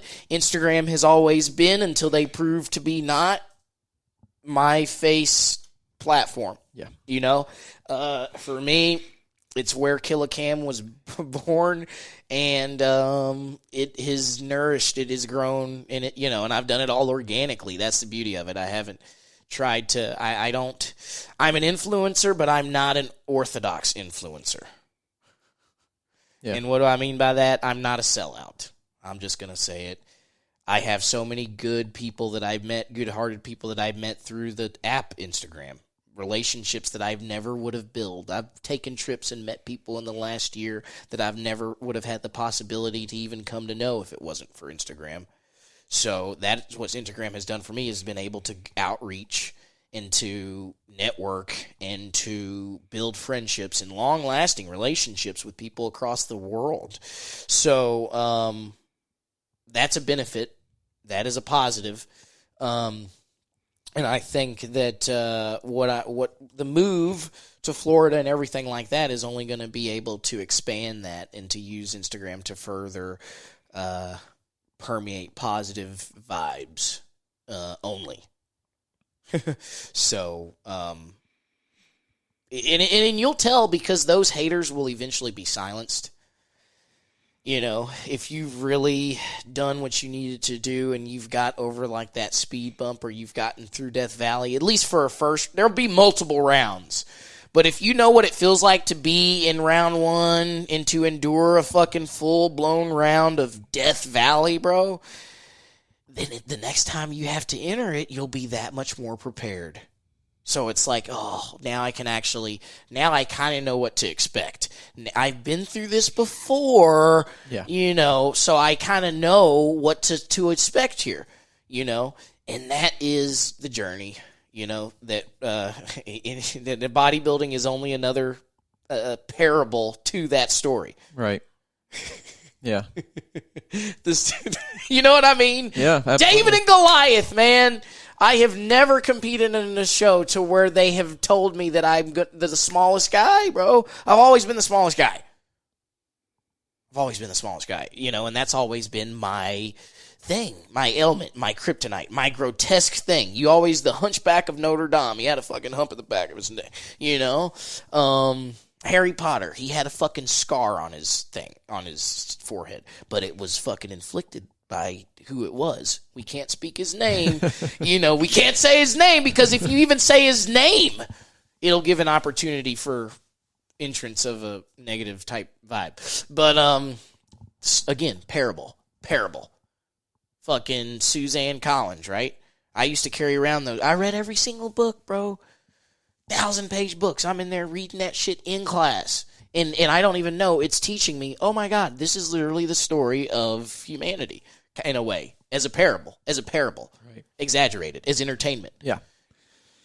Potentially exaggerated. Well, look at the book. Okay. Well, yeah, but it's predicted. Fire-breathing dragons, bro. 6 heads. It's crazy. Like, read the book. Tell me you're a Christian. If you read the Holy Bible, if you've read, and let's go to the book of Revelation, and you read that shit in there, and you tell me if you don't come out at the end of that thinking that you're in a fucking Dante's Inferno hellstorm. And that's still in there. Do you know they've annexed books out of the Bible that you wouldn't even want to know? It's like 13. Yeah. So just imagine the shit that they've taken out of that shit. That you wouldn't even, unless you archived it. The scrolls or something, the desert scrolls or some kind of scrolls. Yeah. You just know what you know. Yeah. They've taken shit out, but they left Revelation. Read Revelations, bro. It is a spiritual Illuminati warfare on Earth when it's the ultimate end, you know. It is crazy. Read that book. It's literally Lord of the Rings in person. It is that. It is literally that. And it's like, why do we still think that it's not reality when it literally says it in the book? I mean, you're living it. You're living it. This is like, you know, when they talk about Cold War stuff or World War this, World War that. Look at Saving Private Ryan. Look at that shit. Look at fucking D-Day and shit, bro. That kamikaze shit. Just fucking kamikaze driving your shit in there because you were a fucking samurai. Literally. Yeah. I've got to do it because, you know, I'll be embedded in the fabric of that's my legacy is I did that shit. Yeah. And that's just intense, bro. And they took honor in that. Millions. They took honor in that. Yeah. I mean, you could even go back to Civil War shit, Abraham Lincoln, Emancipation Proclamation shit.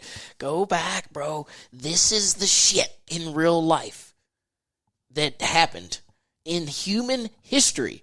Just look at history, bro. Look at fucking history. The fucking... We're in between history right now, I think. A lot of it. I mean, I'm scared to say some of it because it's like, you know, but the Epstein shit, all of that shit. Yeah. All of that shit. Well, yeah. All of that, bro. Of that. Come on. I think that's goes on all the time, you know, just behind it. Where's she at? We don't know. They lost the tapes. How did they lose the tapes? Well, we know how she burned them. Somebody confiscated them. Took them to Mars. They're in a... That's why Elon's trying to go to Mars. This is his plan. Here's why I just figured it out. They sent the tapes to Mars. Elon's going to get to Mars. Then he's going to post the tapes on Twitter. Oh, my God. From Mars. Yeah. Oh, my God. That's epic. Oh, wouldn't that be a mic drop? Oh, my God. But, yeah, I mean, come on. But, see, it's so embedded, the channels are, in the news channels and the news streams, and people are just, you know, just looking at their phone and just looking at it, that they regurgitate that shit blindly without even being subconscious of what's coming out of their own mouth. Yeah. We won't go there. But you know what I'm saying? It's like we're just repeating what's being told to us without even trying to apply any type of deciphering. Yeah. What is fact? We don't know. We don't know. We don't fucking know what's real anymore at this point. Because one moment they're telling us to wear it, and then they're saying it's not effective, and then we're saying that we've got, you know, come on, where are we at? Yeah. So I don't apply it to me.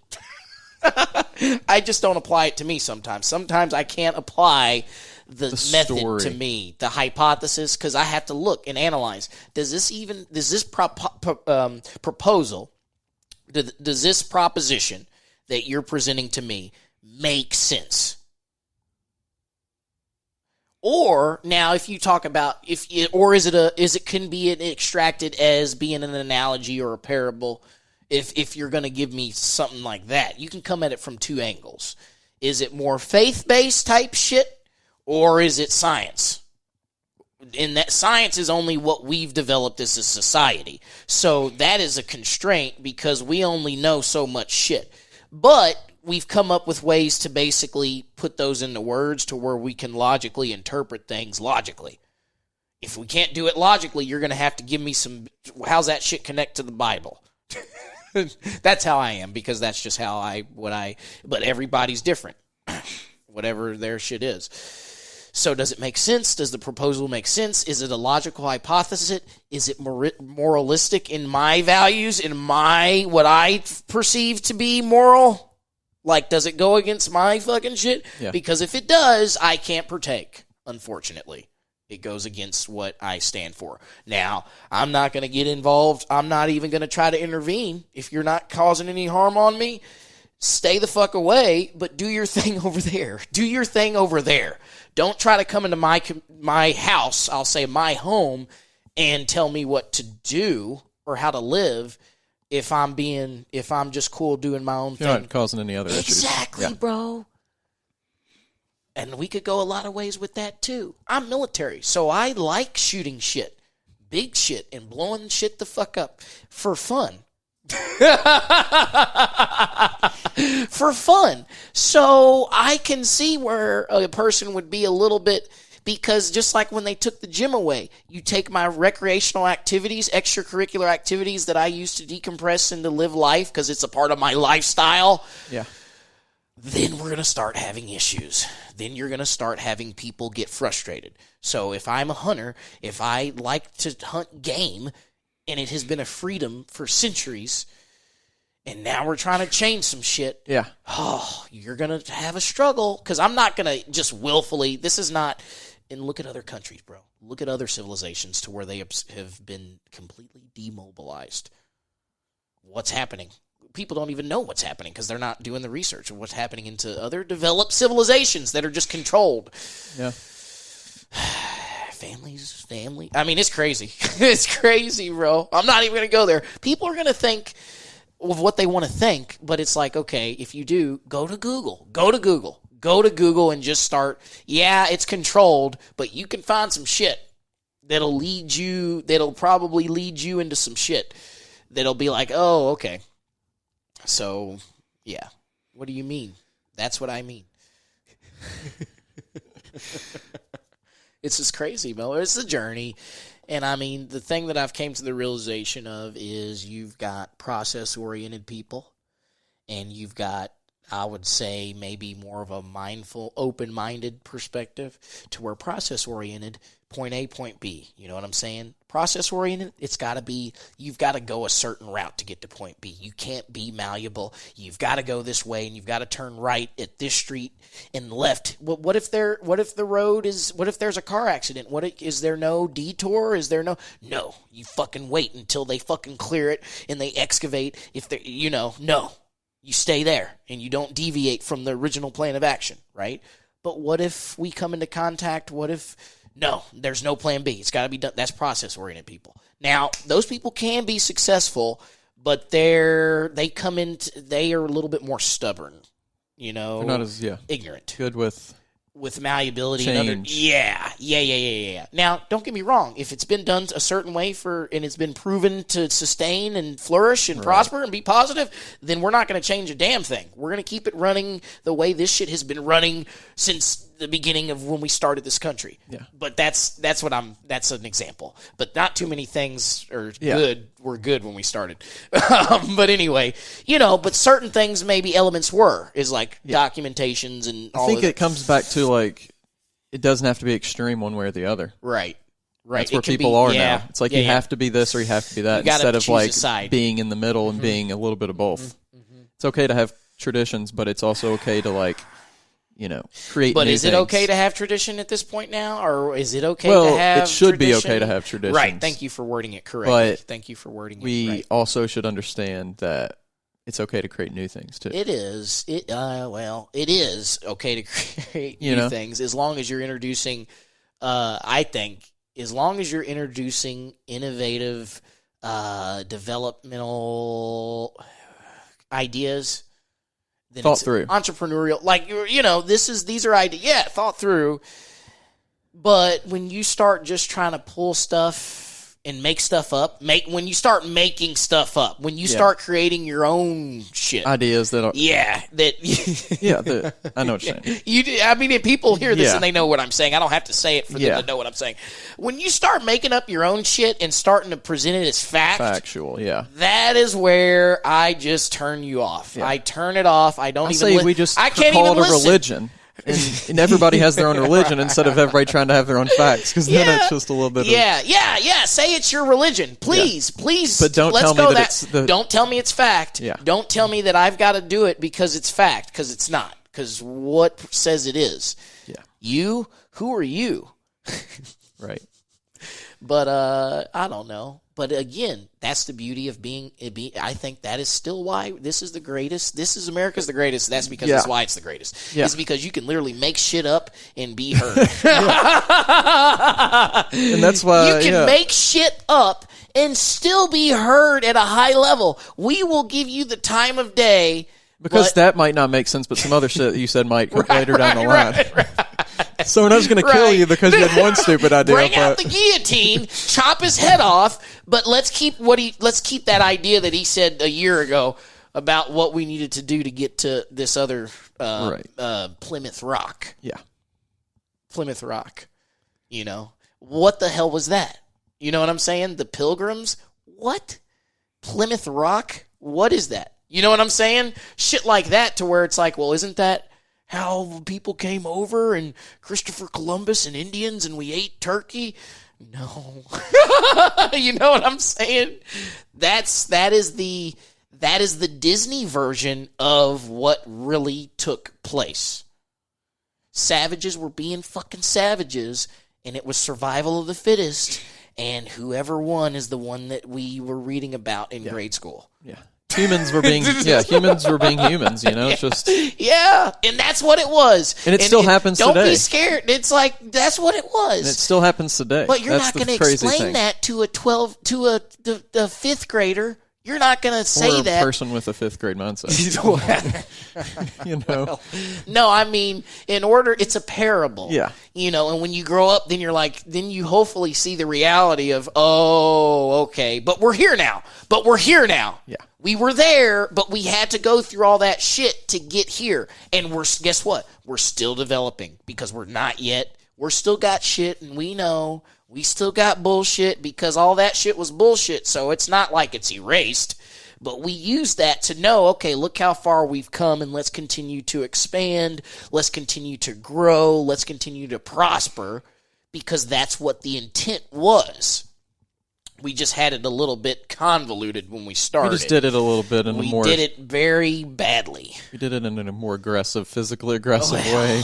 It's done more in a more mentally aggressive way, more mentally controlling way. Yeah, I'd say that. With technology and things like that. Now we have other caveats. It's not like you're going to have the ability to have a war. Like a red coat versus Yankee, like a Confederate army versus Confederate flag, American flag. No, it's not like that anymore, bro.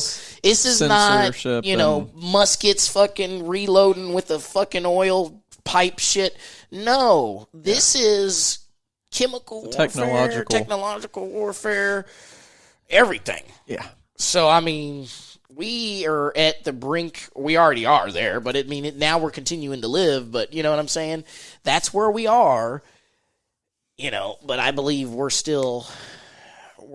good. You know what I'm saying? We can't let that dictate. It's crazy though if you think about like where it's. That's why I don't. Like even before, I don't even try thinking. Like about COVID, yeah, like right at the brink of before COVID, where we were, and then COVID was like such a dramatic. Play of everything that could have went bad. Yeah. And then now we're kind of like getting out. Depending on, which perspective you have, it seems like it's getting a little bit better. A little, just certain things are getting better. Because I think people are starting to... Because it was so dramatic that some people's eyes opened, Some people were like, wow, I didn't realize it was like getting to that point.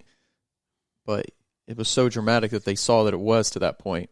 And now it's like, okay, let's think about how we can maybe do this another way. Like, you know what I'm saying? Yeah, I mean, I don't know. At this point, it's like I have to make sure that my T's are crossed and my I's are dotted. Like, I have to make sure that my shit is together, basically. Because now it just feels like I have to be prepared. I have to be ready for anything. Yeah. I don't want to be caught off guard. You don't want to be blindsided. Yeah. And I'm talking about anything. Because you never know. Another pandemic happens tomorrow. Yeah. You could be quarantined out of a job tomorrow. Because that was me. I was literally, went from prospering in the corporate arena to literally getting subsidies from the government, unemployment, and then working at a grocery store. Talk about a Job-like scenario. You know what I'm saying? Where everything is stripped away overnight, pretty much. And you are now faced to deal with the stuff that you may have been potentially just not addressing beforehand. We've got to fucking fix the calluses, the David Goggins shit. We've got to start putting calluses on your wounds to where they can grow back stronger, because you have open flesh wounds right now, bro. And you're letting it bleed out, and you're suffering, but you're not applying any aid to your wounds. You're dying. Yeah, you're not helping yourself. Dude, you're not helping yourself. You're self-inflicted wounds, potentially, too. These could be self-inflicted wounds. Why are you, what's going on? And we're not talking about literal. We're talking about mental, emotional, spiritual, everything. It could be anything. Right. Alcohol abuse. It could be drugs. It could be anything, bro. Any type of exaggeration to overcompensate from an abyss that you, or have a void in any type of way, shape, or form. And see, that's where the adversity comes in, because it wants you to think, oh shit, you're not worth it, or you're not good enough, or you can't do that because you're not even smart enough, right? These are the things that they're able to penetrate, and basically that is what can lead people to making poor decisions as far as not using their God-given talent to apply it to those situations to where they can come out a better person. Instead, you turn to things like other forms of endearment that we thought at one point, like, some of these drugs, a lot of drugs and all of that is stuff that humans developed. We made it. We fermented it. But see, we were trying to attempt to aid sick shit that we didn't understand. Right. We tried to come up with the formulas and the chemicals. Okay, drink this. How do you feel? Okay, fucking great. Give him this fucking meth. Yes, we got to treat him. Yeah. Pump him with that and see how he reacts to that shit. And they've been doing it for years, okay, with a lot of things, a lot of checkpoints in history where we've tested different things. Vaccinations. Anyway. And with that one word, we'll now have... But with that one word, we'll now have a little... And Spotify will say, like, check the CDC for more information on COVID. Holy shit. It's hilarious, bro. I don't care. I don't really care, because... I don't care either. I think it's fun. What are you going to do, bro? Yeah. Because at the end of the day, people are going to be like, damn... He was right. It goes back to like what we were talking about, though, the authenticity. Authenticity. Speaking. You're just speaking your mind, and you're going to have, it's like, okay, just turn it off. Turn it off. Turn it off. Turn it off. Okay, offended, good. Good. Don't listen. Stop the video. Listen to another podcast. Change the channel. Yeah. Hey, it's called the weight room because what we talked about on here is heavy. This is heavy. Yeah, I like that. I'm wearing the shirt right now. But this is good stuff. It's good content. It's good entertainment. It's good dialogue. And, it's just about create, because what else do you got to do? What else are you going to do? What else are you going to do? If you're not cultivating those type of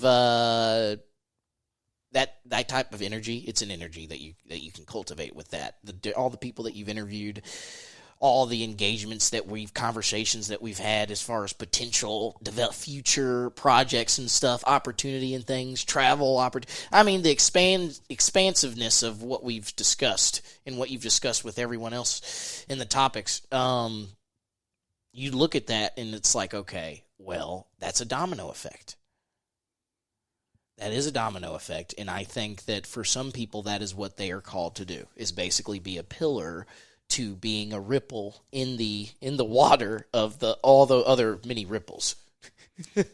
You know what I'm saying? Yeah. I just want one. I just want to be one in the fucking massiveness of, now we have amphibians. Now we have walking land terrestrial beings. And these are called apes. These are called chimps. Now we've got humans. Now we've got, we came from whatever the fuck we came from and evolved. Do you understand that? That is crazy if you really conceptualize, like, we didn't always. We evolved from something else to what we are today. We used to have another limb. We used to have a third arm. Yeah. Shit like that. Yeah. We used to be waterborne. That's why our bodies are 80% internally water, because we used to be waterborne.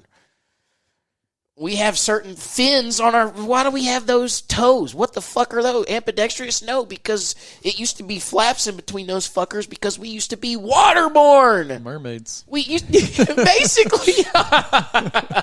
we used to be... Yeah. Shit like that. Dolphins. Telekinesis. How do they... That's their language, bro. They can put off a fucking wavelength. They save humans and everything, bro. If you look at the stories of that. Crazy shit. And that all goes with the alignment of the moon and the gravitational pull. All of that is connected. You know it is. All of that is connected. So if you can just think about that massiveness, think about how big the fucking ocean is and the creatures and living beings, living things we don't even know exist. Yeah. Fuck the shit that's extinct. Who cares? They're dead. They're gone. But we still have a whole bunch of shit on this earth that we haven't even... There's areas that we can't even get to. Yeah. Yet, because we don't even have the ability to get there. It's pretty nuts to think. So, pretty deep. Just got to be one. When you think about that, just think, okay, if that's so massive, what a small impact can I have that is going to make somewhat of a difference in my little Louisville? Yeah. Because once you think about that, you're nothing. Or even if you become the ruler of the world, what are you going to rule the world for, like 50 years? Right. Yeah. Right. Like you ain't going to... Your tyranny is going to come to an end because your people are probably going to revolt and kill you. Yeah. Well, let's not. Even if you die of old age. I mean, you're only going to rule for 50, 60 years. That's nothing, because it's like I start to see it now. It's like the whole midlife crisis phase, where you reach a certain age and you're still trying to do shit that you still shouldn't be trying to still do. You know what I'm still, you shouldn't still be going to these places when you're 50. Yeah. But you're doing it because maybe you weren't necessarily willing to take those risks when you should have fucking take the risk in your 20s, bro, in your early 30s. In your 30s, I say all the way up until you're 40. Take risks. Take as many fucking risks as you possibly can in your 20s. You can probably attest to that. We're in middle range 20s. When you start to take calculated risks, folks, not waking up tomorrow and quitting your job and not realizing where you're going to get food on the table. No, being sustainable, self-sufficient, but taking risk as far as what interests you. You want to be a major league gamer? Start it. I used to think I was going to be, and then I transitioned. But it's like, divert some energy to it and progress a little bit every day, and you're going to make progress. You're going to not make progress. You're always going to make progress if you stay consistent and committed to some shit. Yeah. But life is a constant prep. Mm-hmm. Oh my God, put that on a fucking shirt. Can I steal that? Well, say that again for the people in the back. Life is a constant prep. That is gold, bro. Put that on the back of this shirt. Life is a constant prep. Holy shit. And as a bodybuilder, the people that are listening to that and they hear that and they're like, fuck, he's right. And that's a parable. That's an analogy. That's an perspective. You've never competed a day in your life, but you've talked to so many competitors and they've told you their different perspectives that you conceptualize an idea of what they're enduring. And you apply that to the struggles that you have endured. That's what's, I can't relate to him because he didn't grow up in foster care. He didn't. No. You're missing the fucking clue here, pal. The Blues Clue, right? And that's another subliminal TV show that used to tell us some shit. Blues Clues is, it's mail time, bro. Open up your fucking mail. His story is the same as your story. He was just born different time, different place, different socioeconomic background, different demographic, different religion, different ethnicity, different race, different sexual orientation. He was all that. He was all of that. All that shit. All of it. LGBT, he was all of it. It could have been a she. We don't know. We don't fucking know. Biologically we know, but we don't really know. Apparently. So think of all those people culminating into one. And that's what we have. And that's the weight room. It's a never-ending prep, right? So, I mean, that's so good, bro. Because you can never, I mean, that's really good. Because you can go into a lot of different ways with that. And people are going to interpret that so differently. That's the beauty of it. Because guess what, folks? We're all going to go to plan B. We're all trying to get to point B. We're all trying to get to point B. Whether you know it or not, we're all meant, let's say that. We're all meant. We're not all trying to get to point B because some people are lost. But point B is the predetermining compass where we're all actually trying to. It's the center pull. It's the gravity. Thank you. Oh God. The three wise men, bro. How did they get to Bethlehem? I don't know, but they knew it because the star, and that's what the fucking prophecy said. I don't know. Why did they bring frankincense and myrrh and all that little bullshit? Because he was who he was, and they knew it. And that's a fuck. Look at that story, bro. Those are make movies. Right there. Make those stories movies today, like the Ben-Hurs. Go back and watch those movies, man. I used to watch those. We used to have VHS, and those movies used to come in like three different VHS tapes because they were so fucking long. And it's like in an intermission, you take a break, and the fucking intermissions. What happened to movie? Now that new Batman was like 3 hours. You could have took an intermission in that. I didn't see it. I just saw the time length was like 2 hours and 56 minutes. I want to watch it. I do too. It's on HBO Max. I have HBO Max. I'm not necessarily a fan of that guy, the Twilight guy. Isn't he the guy that plays? Yeah, I think so. They said he did a good job. I know. Isn't the villain supposed to be good in that, though? Is it the villain? What? I thought the villain was supposed to be really good. Somebody said. I can't remember. Who plays the villain in this movie? Yeah. I don't know. But the dude that plays Batman is the Twilight guy, isn't he? Yeah. Yeah. I don't know. I'm not a fan of him as an actor. But then again, let's talk about actors. What are their roles? Hollywood, all of that. They know what their role. Everybody has a role, So I mean, whether you like an actor or not, I know who he is because he's won some shit. He's a good actor, but I just don't like his character traits. I'm not a fan. I'm a Denzel fan. I'm a Robert De Niro fan. But see, those are more gangster roles. That's what I like. I don't really like lovey-dovey little fairy tale shit. I'm not a fan of that. And so if you put him in a Batman role, I'm going to have to come at it with an open perspective because he's only been in some pushy shit. Different. It's a lot different, yeah. This language. I'm sorry for the folks that get offended. You tried to break that, I think, with this one. Okay. But you haven't seen it either? No. But I'm assuming that's what he's trying to do, is get out of the teenage girl. Yeah, little fanboy shit. But, okay. Maybe I'll check it out. I have HBO Max, so I could easily watch it.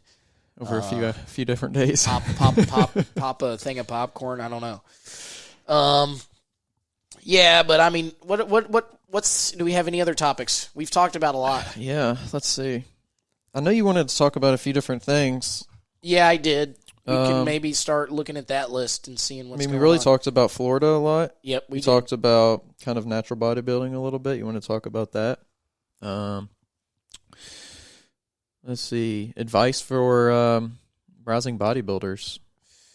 That could be a... that'd be a good, maybe kind of wrap up type deal. Good advice for rising bodybuilders. Ooh.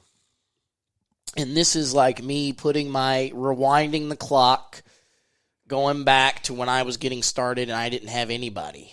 As far as I had people that I reached out to, but I didn't have anybody telling me. It was my pursuit of quote-unquote happiness. It's another movie. It's Will Smith. You see the bullshit he's going through. His son, too. His son played. Yeah. Look at the fucking shit that they're showing us. The pursuit of happiness is a perfect exemplification of what... And look at them now. They're so fucked now. Yeah. Anyway, let's not go there. That's a crazy story. I mean, forget that. No, I know. Part, but like what happened what we talked about earlier, apply that to the Smith trilogy family and what it is happening right now with them. look at what's going on. And if that doesn't tell you, anyway, reel it back in. So advice I would give to new bodybuilders, up-and-coming bodybuilders. Just don't forget that you don't run your shit. Don't get so caught up with the transformation and you becoming the alpha form of yourself to where you let the egocentric self, the bad blood, come out. You've got a good strain of blood in you, Daniel, and you've got a bad strain. Thank you! Oh, my God! You need to have a sound of dropping like a... I got one of those. Hold on, I can hook you up. Cain and Abel. Give me... hold on. We'll get it loud for you. What the... Oh. Yeah! All of these are parables, bro. That's awesome. That is an awesome soundboard. But Cain and Abel, come on. Same bloodline, evil intent, gracious intent, divine intent, demonic intent. Let's be honest here if we're really wanting to talk about it. You've got both strains in your fucking blood. You have free will. Oh my God, that's scary. Oh, you're born into this earth, pure, human, baby, innocent. You're crying because you're so innocent. That's why you're crying. Because you're in an environment, I don't want to be here. Because you know life is about to be a bitch. Whether you've got money or not. Even if more people that have got money are living shittily than people that don't. There's people that are perfectly happy living in a tent, pitching and hitchhiking across the country and living out of a van. And that, honestly, is more appealing to me than having to deal with all this other bullshit, money, taxes, audits, fucking persecution, income taxes, having to move from California to Texas because you want so much of my damn money, my hard-earned money. Why the fuck do I need to give money to you? Anyway, that's a whole other story, too. But see, they're born into this gruesome earth innocent. But you have the gift of free will, bro. So as you grow up, you're taking in all that you're taking in. Parents, movies, content, you're taking it in. Ear gate, eye gate. You're hearing shit, seeing shit, trying to rationalize it. You're developing into this society, into this culture. Whatever's being taught to you is what you're learning, bro. So you better hope. You just got to hope that you kind of have it good. Oh, were you born in America? Good. Thumbs up. Thumbs up. I don't care how you were born.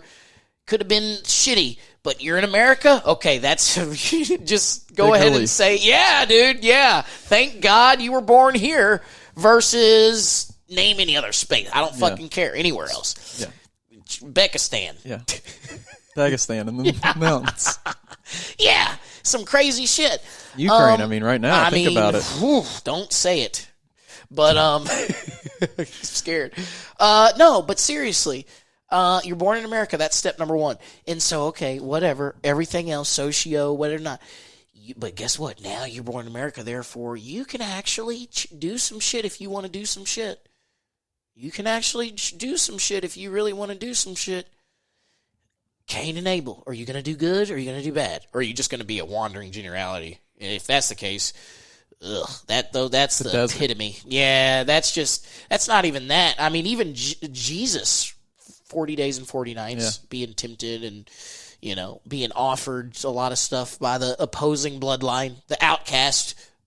All right, so if you look at the story of the outcasted angel, right? So unfortunately, that person had the gift to make a lot of our forms of art, a lot of our forms of entertainment, a lot of our forms of music, displaymanship, through centuries, they have had the power to basically, that was their gift. That was their gift. And so sometimes you could use those things to not portray an innocent message. So that was the conflict. That is the conflict today. Still today, it's ever-growing. That's what it is, good versus evil, really, when it comes down to it. Good bloodline, pure bloodline, evil bloodline. So free will good thing is you can always make the decision to do good. Nothing's keeping you from not doing good. Nothing's out there stopping you. We've even got laws to try to keep you from doing bad things. We've even got laws and penalties for immoralistic conduct. Why do you think we have that? To create civil unrest, to keep peace. Yeah. Is what they were originally try to show what good is. Exactly. We're not telling you. Now, here's the thing. We're not telling you how to live. We're just saying here's can't. Kind of a blueprint. Right. Of what not to do. Exactly. Don't touch the oven because the oven's hot. You're going to burn yourself if you touch the fucking oven. Oh, I'm a kid. Yeah, okay, it's going to take for you to touch the oven, isn't it? Because I'm telling you not to touch it. That's what's making you want to touch it because that's the bad blood. That's the bad blood in you, Daniel. Don't tell me to smoke marijuana as a 16-year-old. All my friends are smoking marijuana. Damn it, I'm going to try it because that's the evil intent. And why? I need to, if you wouldn't have told me not to do it and just letting me do it like a normal person, I would have, done it and been okay. I still am okay. And I'm an avid, but, shit like that. Good bud, bad bud. You've got both in you. You've got both strains in you, but dominant recessive traits, genetic. Your bloodline, pre-generational shit already in your bloodline. And you can look into your family history and you can pick up on some shit that's recurring. Genetically, everything. You can go into different caveats. But you've got to be aware, oh shit, okay, I'm in a line of alcoholics. I got to watch the alcohol because the dad was, granddad was, great-great-granddad was. As a matter of fact, we had alcohol poisoning. We had fucking pancreatic cancer because we drank so much fucking alcohol. That's just an example. That's not me. But, see what I'm saying? Yeah. So you've got to look because it's called, it's not the parable curses, generational curses. Hocus Pocus. Look at that old Halloween Disney movie. Hocus Pocus. They just made a remake of it. But generational curses to where the black cat, that's in Hocus Pocus too. Look at the Matrix. Look at Keanu Reeves, the Matrix. Why is there dude, I think I just saw a black cat. Right. They're telling it to you in the movie, bro. Right? It's an offbeat in the cryptonology of the quote unquote Matrix of the coding. You're in the metaverse. We've come up with names for this shit, but that's what it is. We've got to personify it. Okay. Oh, so the Matrix is real? Yeah, but we're just portraying it in a movie form, in an entertainment form, but you're living that. Right? He forgot. He was living in his own reality years later to where he thought it was real, but then he thought it was fake. He didn't know. I mean, I don't know, right? He's in the metaverse. He's figuring it out, bro. He's figuring it out. But look at his journey, bro. Morpheus, the chosen one, finding his journey, right? Of actually choosing the red pill over the blue pill. The red pill, blue pill. Which one are you going to choose? Holy shit. Give me that sound again. Are you going to choose the red pill or blue pill? And that's for them to decide. Give me that bomb. Keanu chose the red pill. He chose the red pill. And that's where he was able to see everything. Even look at humanity. Yeah, Adam took a bite off of the apple off of the tree. What was the tree called? It was the ever-knowing tree. God said, don't eat for that tree or else you're going to see a lot of sad things you don't want to see, man. Daniel, Eve, I'm warning you. Hey, just don't. The one tree, you have all this other luscious land. You've got all this other beauty. This one tree is not good, man. You eat from that tree and you're fucked. Okay? You smoke weed and it's going to be a gateway drug and you're going to be hooked on heroin by the time you're 30 and your teeth are going to be falled out. That's what they told you in health class. Same shit, parable. But what did he do? The snake came in there, the serpent. Okay, that's a commonality among any Egyptian society. They drew this shit on walls, man. We communicated with aliens in cornfields. You've seen the drawings that we used to carve out. How did they know that, right? The anatomy, all of that. We communicated with that. We've been communicating with them in outer space since the beginning, man.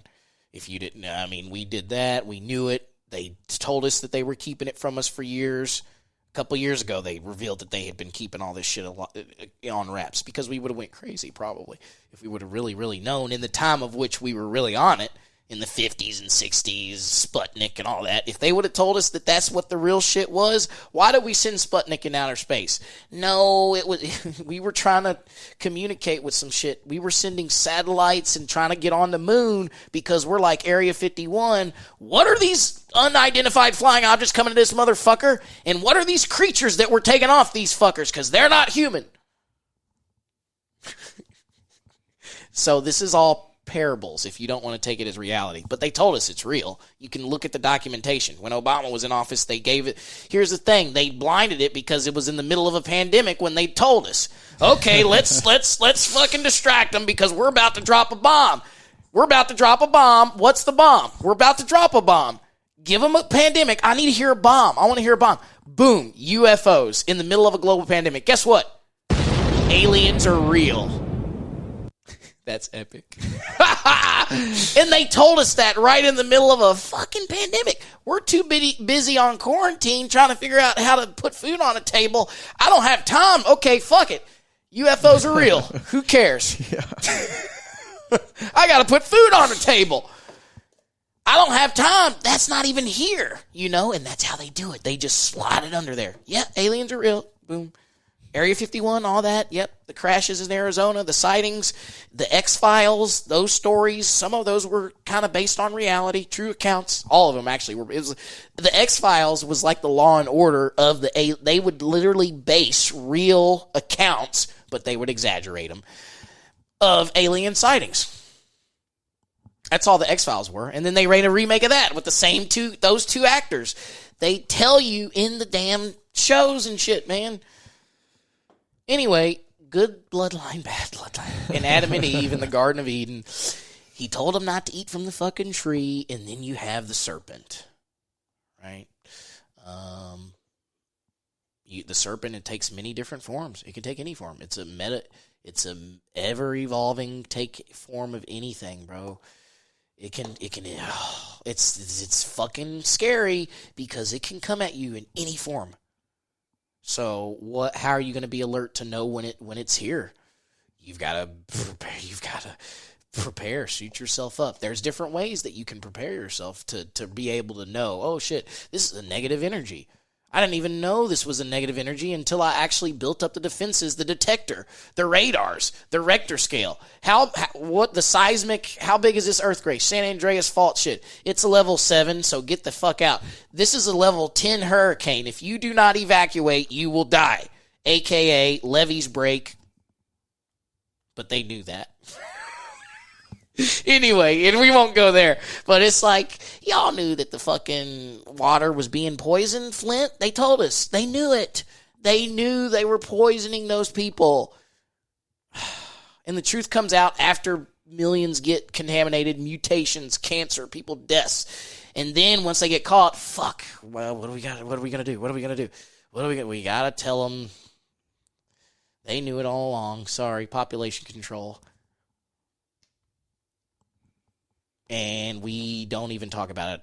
We don't. It's like, was anybody locked up? Was anybody in prison? Or did we just settlements? Like, what? Okay. Oh, what? Wait. Those names were on the Epstein flight log like 50 times. Those people went to his island. Why were they going to his island that many times? And I'm not going to name names. You can Google flight log. for 2000 whatever to now, flight log of who was going in and out of the islands, bro. I'm not going to name any names, but there's a lot of influencer names that are on that list multiple times. But yet, we're not talking about them. I'm not going to name these people's names, but these are people that were just at the fucking Oscars that we watched. The slap of the face, people that were in that situation were on those flight logs. That's all I'm going to say. The slapper, he's on that flight log, motherfucker. He's on it. I'm not lying. Google it. Do it. He's on there. And so you've just got to be aware. You've got to be aware of it, man. This, and this is, people think, I thought this was the Weight Room podcast because we fucking talk about heavy shit. He said it. Heavy shit. It's not necessarily all fitness. All this correlates too. This is why we channel that energy. It's so much energy. I just got to lift heavy shit, pick it up and put it down. Pick it up again and put it down. I got to make it simple because there's so much energy. I got to channel all of this fucking energy to deadlifting 500 pounds. And I've just got to culminate. I got to take three deep breaths to connect my central nervous system and be in tune. Why do you do that? Now you're in tune with your being. Now you're in tune with your soul. Why do we prep? Why do we get so much out of stepping out on stage? Because we knew how much we had to sacrifice to do that, to get to that point. So it's the feeling that you get of competing, and even the feeling that you get if you ever were to win a show, too, even more so, is the parable to Daniel, David, Gabriel, Cain and Abel, all of these different stories, and so that's what makes life fun. The Wolf of Wall Street. You ever seen that movie? Love it. He lived it, man. He lived it, but then, he had to grow out of it, and that was multiple chapters leading up to building him into the person that he is. Now, whether you agree with it or disagree with it, you've got to understand that's not your journey. That was his journey. That's not your journey. But you can look at his story, his journey, and say, okay, what are the lessons to be learned? Right. He fucked up big. Yeah. How can everybody isn't going to be that drastic, but to some degree, it's everybody's life. It's everybody's life. As much as, okay, I joined the gym. I've gained 35 pounds since I got married. I look like a figment of the alpha that I looked when I was a high school jock. For example, this is just an example, and this is a common example, honestly, to where you remember the glory days. Why can't the glory days be your whole life? Why is that even a concept that we use? The glory days? Glory days shouldn't be forever. Glory days should literally be forever. Glory days. You should grow old and thrive as long as you can. You can. And you can defy the laws of tradition just by being consistent with a regimen, for a long ass time. That's why you see Arnold. That's why Arnold still looks like a freaking demigod at the age of 80. Look at him with his shirt off, bro.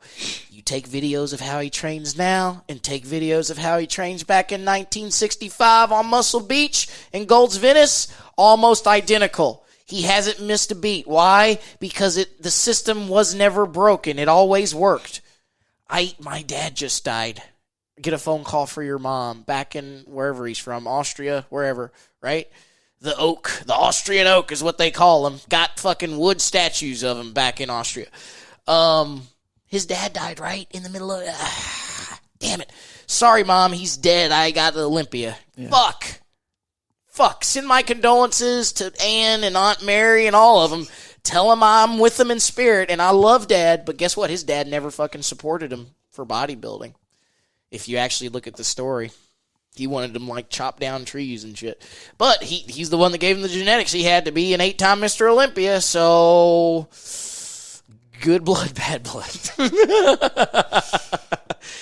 I can't come home because I've already put in too much work, and I can't let up because I know, hey, the Terminator's coming back, dude. I got to get to the fucking chopper. I got a future legacy. I need to be the governor of California. Fuck, I've got too much shit. This is all before he even knew he was going to do these things. Do you understand? If he would have went home he probably would have never fucking came back. Who knows? Yeah. Who knows?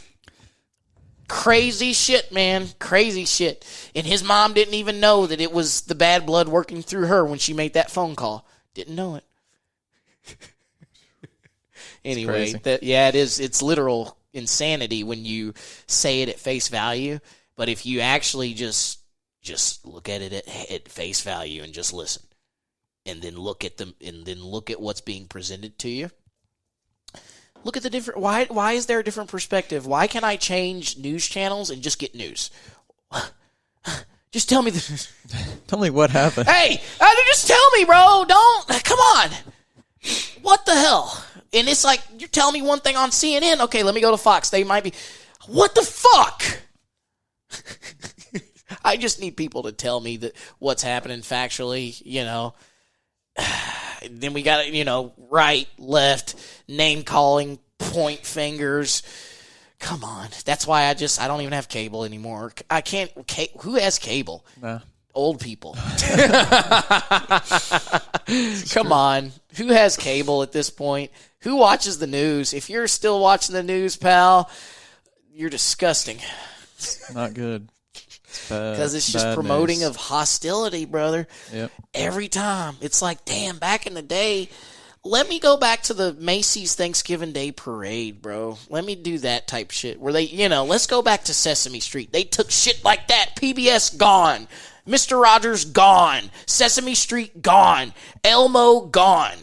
Cancel all that shit. Hey Arnold, cancel it. Rugrats, that's racist. Cancel it. You know what I'm saying? And this is true. They've banned Harry Potter because it's crazy talk. It's blasphemy to the children. Yeah. It's what the fuck? Harry Potter, Rugrats, they're banning SpongeBob. They're not letting them watch SpongeBob anymore, bro. What? The first couple seasons, apparently. Well, those were the seasons that were really if you go back and watch some of the first couple seasons, it gets deep, man. If you we watch them because those are where before the first movie came out in theaters, up to that point, it was the original creators making the show. And he was the same voice as SpongeBob. It was the same voices, same producers. They originally wanted that show to be an adult show. But they couldn't get on to programming like Adult Swim and all these other adult networks because they thought it was too kiddie. They thought the idea would not a sponge underwater with the fucking squid. Get the fuck out of here! Yeah. They're kicking them out. And so they take their happy idea. Well, shit, the adults not. Let's tailor it. Let's water it down a little bit. Same message. The Krusty Krab pizza, they're on a rock. He can't deliver a damn pizza. The fucking orchestra where he's conducting the fucking drum, Phil Collins shit. But, and then they go to Nickelodeon, and at that point, Nickelodeon was booming, man. That's where you had a lot of the, Nickelodeon blockbuster movies coming out. But anyway, Nickelodeon took them on, and the rest is history. One of the biggest child cartoon franchises in the history. I mean, you're talking merchandise, you're talking theme parks, you're talking craziness. But look at those couple first seasons where they journey into the depths of what's that community called down there? Bikini Bottom. Yeah. That's it.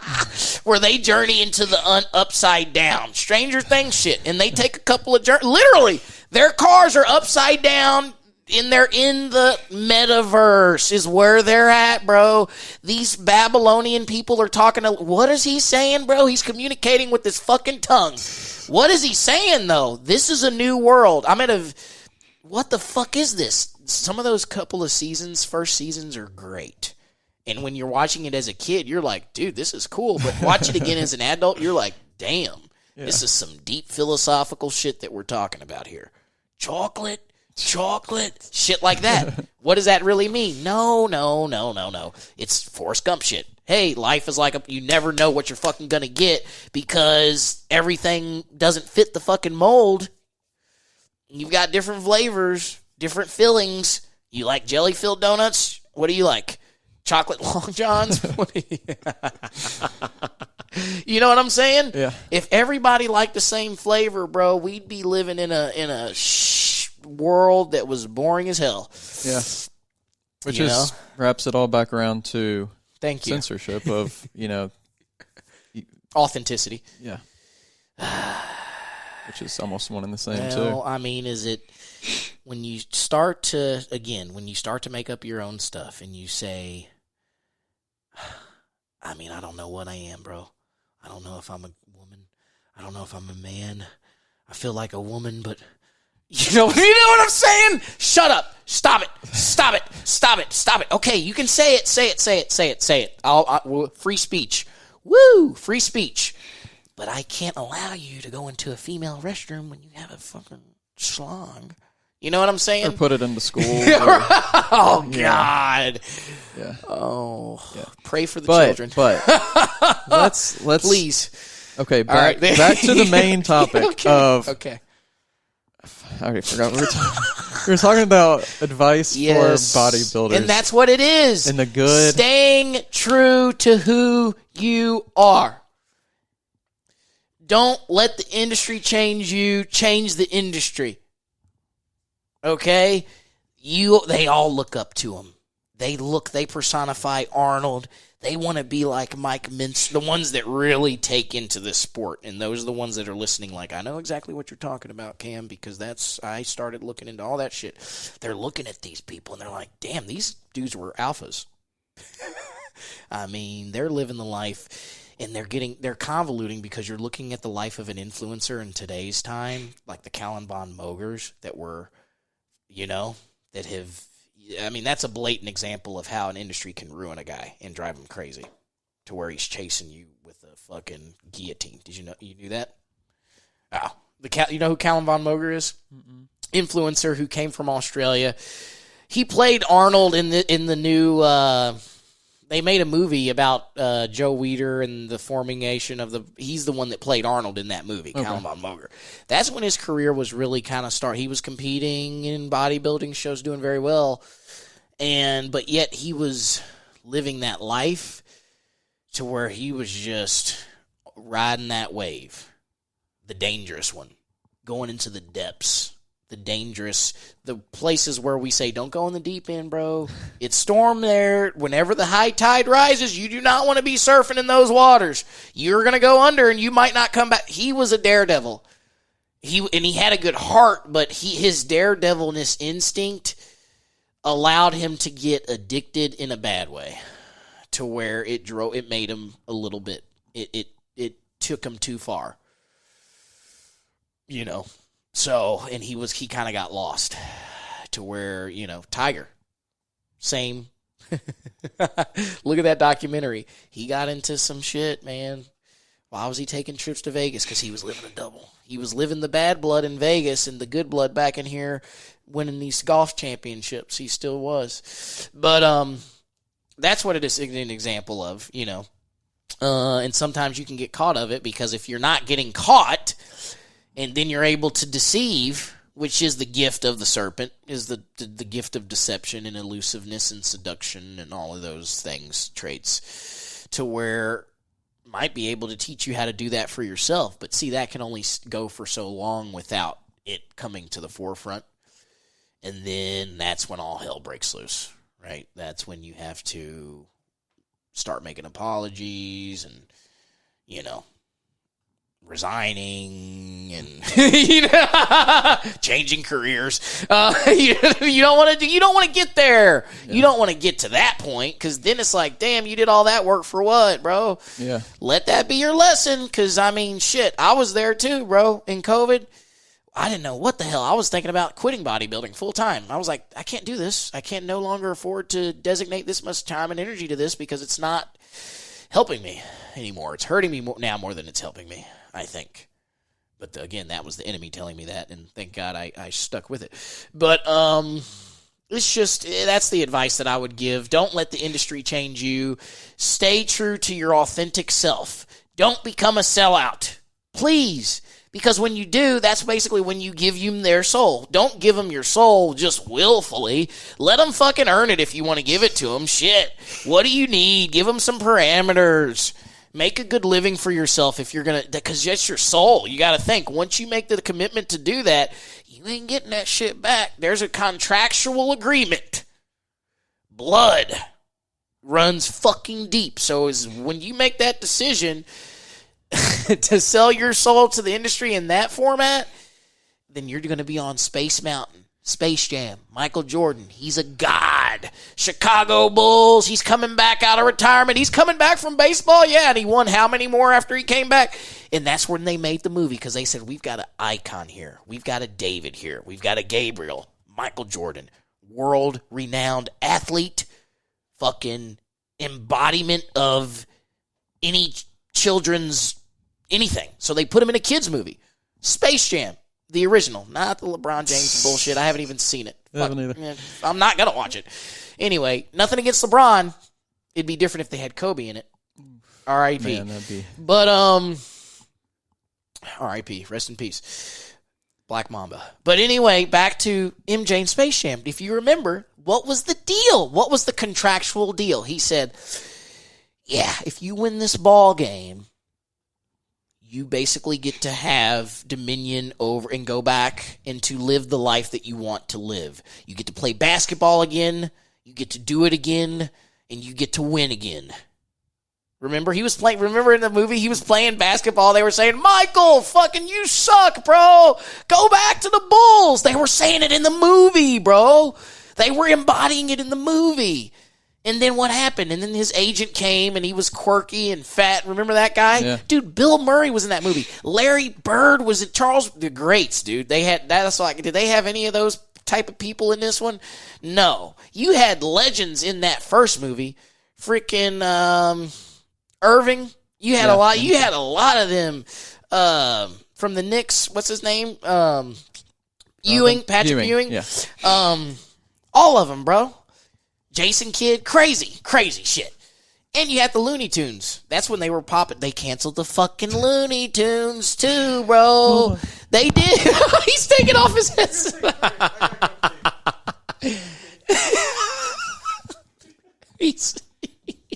I need which one is it? The blue sound effect? Oh, there it is. I just got it. Drops the bomb as Daniel takes a urination. They did. Did you know they canceled the Looney Tunes, brother? Anyway, I'll continue this MJ story as far as when he gets back. He had to take a leak, folks. He had to take a leak.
Anyway.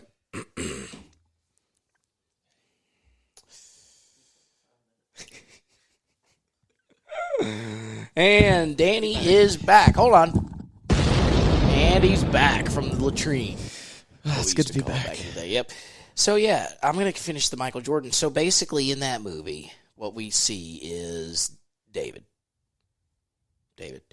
And he is a king in his own world. He is.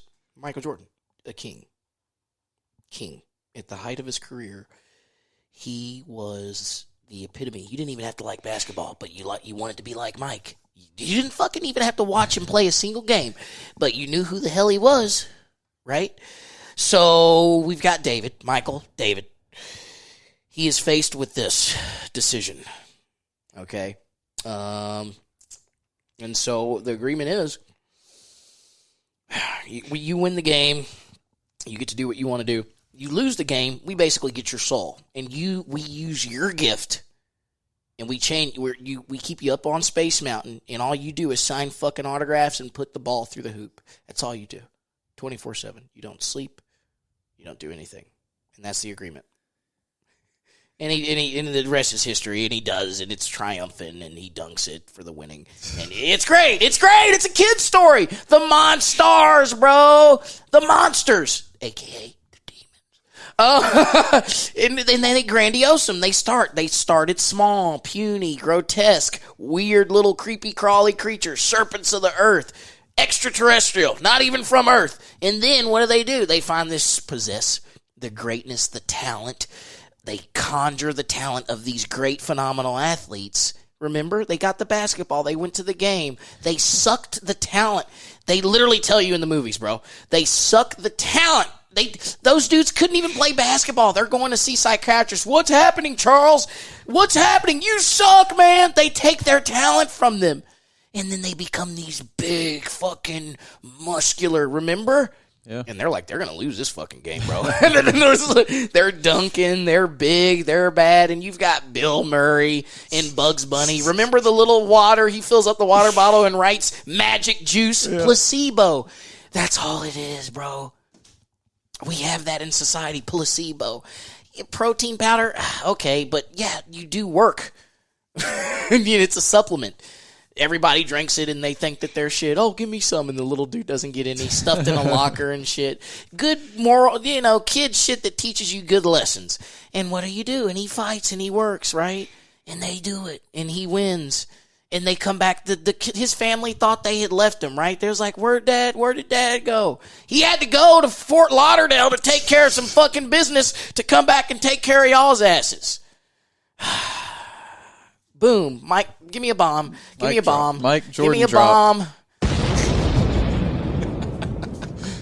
That's crazy. I can do that. Yeah, but that's my advice is stay true to what you're supposed to do. No, it's a gift that you have. It's not you calling the shots. You're blind if you think it's you calling the shots. It's you doing the work, but you got to understand that's something bigger than you working through you to where you have a bigger purpose, right? So these kids, these adults, even all of the competitors that are competing in tomorrow's show have to understand that, don't be influenced by the sport, influence the sport. That's what makes the sport great. That's what makes the sport ever evolving and growing and gaining popularity is people are now starting to use this for what it was used for back in the golden days, the golden era, where they didn't even care. Ronnie didn't care. He wasn't making shit his first couple Olympias. That's why he was still being a cop full time. The only reason he did bodybuilding is because he was offered a free gym membership at Metroflex down in Texas. Do you understand? It took for a divine intervention. The guy that worked through the owner of that gym said, damn, this guy has a gift and he doesn't even know that he has a fucking gift. What are we going to do about it? God said, okay, just offer him a free gym membership because he works out at the police academy, bro. They ain't got the equipment that he needs. And you can mentor him and you can grow with him and you can give him the necessary environment that he needs because he is David. He's David. Joseph. Jesus' dad. He's a carpenter. He has to come to the understanding. It's my son, but it's more than just my son. He's like the guy. And he's got to give Mary her fucking space, bro, because she's the chosen virgin. These are beautiful stories, bro. The civilization needs to just go back and even if you don't believe the stories, they're still beautiful fucking stories, bro. Wow. You know what I'm saying? He works with his damn hands. And Jesus is in the Holy Land teaching adults. He's giving sermons to the masses as a kid. And it's like, and that's why they were like, who is this? Who is this guy coming in here turning water into wine? Who is this that's coming in here healing the fucking blind and healing the fucking lepers? He's doing some witchcraft. We got to get on him. And that's what they were, the Romans. And I'm not going to go into, they just so happen to be Jewish. I don't care. I don't want to go there.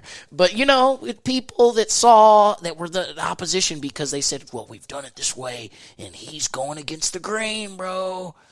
And people are starting to try. What is it? Because they had never seen it before. And God knew. He said, God told Jesus, which was basically him reincarnated, his son. He gave his only begotten son, right? You go back to biblical. But he basically, when Jesus, he said, why have you fucking forsaken me, Father? Right? And it's out in the storm and it's raining and he's not dead yet, but he's been through hell. Crown of thorns, whipped all day, ridiculed, yelled, crucify him. His even the people that, even his own damn disciples turned on him, bro. But he knew it. He knew it was going to happen. He was like, dude, just kill me already. But God was like, dude, you just gotta endure, right? And so that's the story. Stories like that, you don't even have to believe that he ever existed. Just look at the story.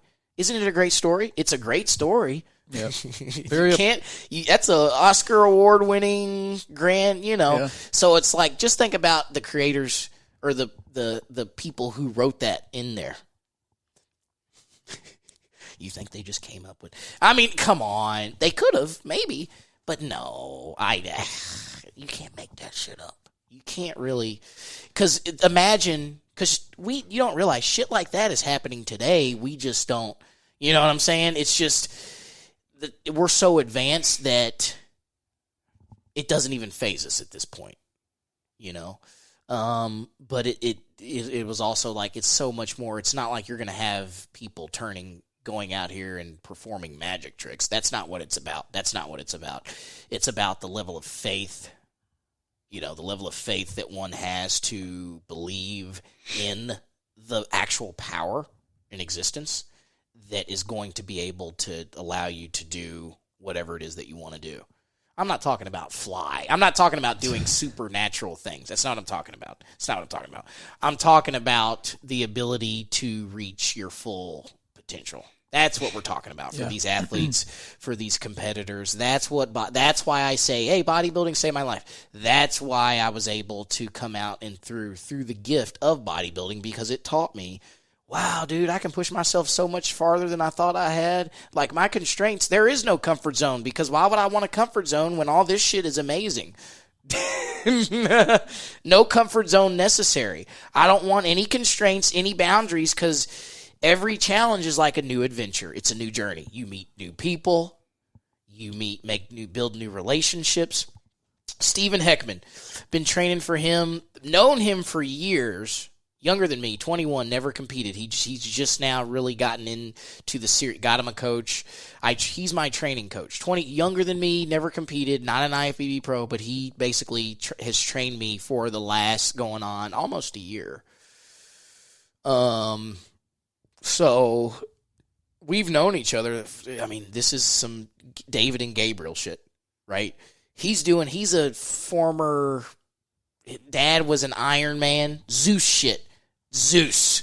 To where, and your son they just made that little documentary about it on Netflix. It was an anime.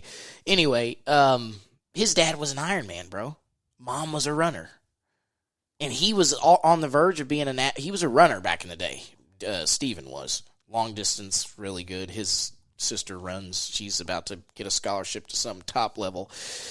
And I don't know what it was, if he got burnt out, but he got the taste of bodybuilding in him. He did. He got burnt out on it. By the time he was a senior in high school, I think he didn't want to continue. That's what happens to most of those people that have been doing it since they were out of you just get burnt out. And he basically took that same energy and applied it to bodybuilding. And I saw that. And he was there when I started really applying myself in the competitive world when it came to me competing in the sport of bodybuilding too. We train at the same gym. LAC doesn't even exist anymore. LAC Westport on Westport Road. Not even a gym anymore. It's the Norton Health, whatever, recovery, whatever the hell it is now. But that's kind of where we started our journeys, pretty much, bodybuilding and training. But we never did. It was like a David and Gabriel. We never did talk. We never did. We just observed. Like, we nodded. We would nod, and we had respect for one another. You're an alpha in your own right. I'm an alpha in my own right. But the timing wasn't right. That's why we never, I don't know why. You asked me, well, how come you never lifted with him? Or how come you never, because I felt like I didn't want to disrupt that stage of it. He was just now starting, and I felt like he felt the same way for me. We were falling in love with the process. Meaning we were so consumed about teaching ourselves that it wasn't the right timing for us to start working together, and then years goes by. And then he continues to train. He doesn't compete. He continues to just train like Dorian. He looks like a younger version of Dorian Yates. I mean, this kid, he's not even a kid anymore, but he's a man now. But he was just, and out of all the people in this area that I know, even the pros, he's trained harder than I've ever seen anybody train in this area. So when it comes to me, when I got to a point in my competitive career where I was like, damn, I've reached a point to where I've been doing it my own this whole time. I need synergy. That's why I call my team Synergy Bodybuilding. It's called Team Synergy because I need I need the Justice League. I want Superman, and I want Batman, and I want Superwoman, and I want fucking Green Lantern. I want all of them. I want the Incredible Hulk. I want the Hulk Hogan. I want all of them. Macho Man Randy. I want Stone Cold, and I want The Rock. I want them all. I want Triple H. I want Shawn Michaels. Give me all the Hall of Famers on my team. So, because why? Because then the force becomes even more powerful. And if you're using it for good, then, you really are making a big impact at this point. So, I said, in order for me to progress in this industry, I have to really start probably training with somebody who's going to be able to really keep me, because I had just gotten to a point to where I knew what worked for me, and I hadn't really changed my regimen up, and so I needed a change, and I just basically let him, this was years had gone, and he had seen me go from nothing to IFBB Pro in a matter of 3 years. 3 years roughly, minus COVID. So even relatively sooner than that. It was like a 4-year time span, 19, 20, 21, 22, but really 3 years of effort because we don't count COVID because that was just a reset button year. And then so coming out of COVID is when we actually reached out to each other, when we actually kindled the training. And it was like it's like we had been training together since we started, Yeah. It just, everything connected. He could say some weird shit and I would know exactly what he meant. Shit like that. And it vice versa. You know what I'm saying? And it was a connection. But see, now this move to Florida, this is what it is. It's like, okay, now you know. You all were meant to, the timing was perfect because yesterday was our official last lift before I'm supposed to head down permanently. And the last 2 days were like, it was like the last meal with Jesus at the table with the disciples, how everything's good. And Jesus knows that this is the last meal, but he hasn't told any of them yet. But all of them are fucking happy as hell. Because they're all fellowshipping together. They're all breaking bread with one another. Jesus is fucking turning one fish into 1,000 fish and shit. They're partying. They're drinking. They're having fun. And then Jesus pulls aside one and he says, man, you're going to deny me. And then from there, I'm going to be killed. Right? And it's just the way it's meant to be. So just know from this moment on, it was like, it was his life, and that's what the lift was yesterday. It was a parable to basically the last. Now, here's the thing. we're not done as a team. This is only the beginning of the journey. This is just another chapter. You know what I'm saying? So as he continues to grow here, he was an integral part to now when I lift, and it probably goes the same way for him. When I lift by myself, I literally hear him in my ear. That's how telekinetic it is. That's how, if you really hone in and believe the energy works, it's going to work. If you don't believe, this is a Tom Platz quote, if you don't believe the energy is going to work, then it doesn't. If you believe it works, then it works. If it doesn't, it doesn't. So when I'm lifting alone, when I don't have the external motivation, what would Steven be yelling in my ear right now? We hit legs 2 days ago.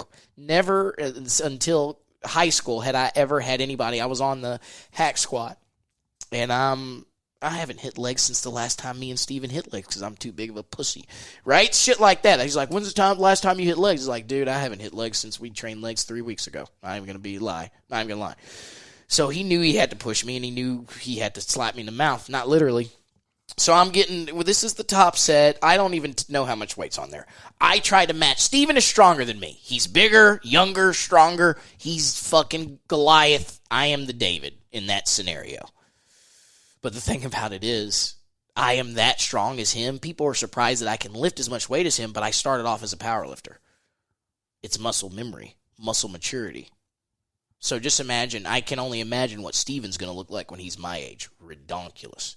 Yeah. But anyway, I'm on the hack squat, and I'm done. I feel as though there's no more I've got left to give, bro. There's Steven. I'm like, my bottom lip is coming out. I want to cry. Get the trash can. I feel like I want to puke after this.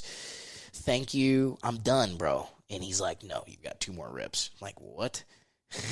And I grab for the thing to rack the weight. He slaps my hand from that. He slaps my hand from. I'm like, oh, he's serious, and he's not gonna let me not attempt this. At least he's serious, bro. So I put my hands back on the thing, and I start going down, and he's yelling, and I do the 2 reps. It's shit like that, that it's like when I lift on my own. Now I'm like, damn, Steven's right there watching, and he'll know if I don't get all these reps. He'll know, And so it's that synchronicity. That's going back to the synchronization, the synergy.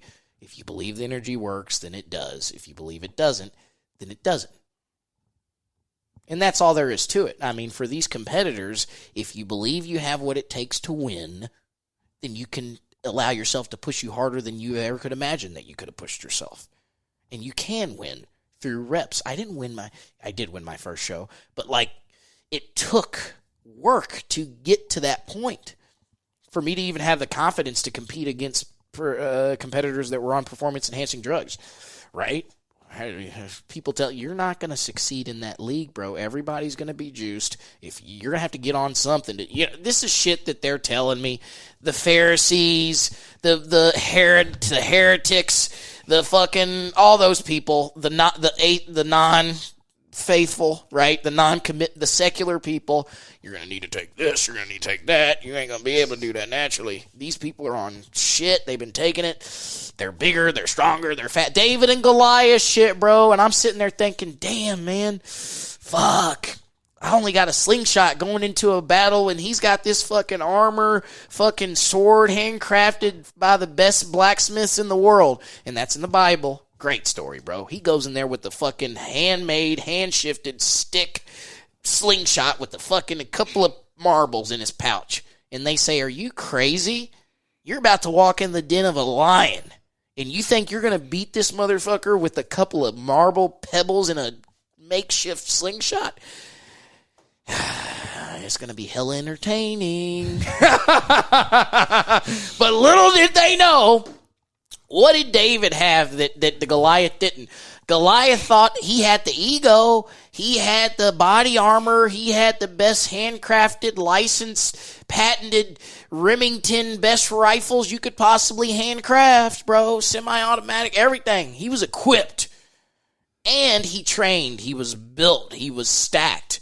Rocky IV, the Russian guy, dragon guy, big fucking garganic guy, remember that? And then Rocky, where's he at? He had to disassociate, go over to the fucking Russian mountains and ride donkey sleds over there to get his shit and do sit-ups in a cabin. You remember that? They were showing him.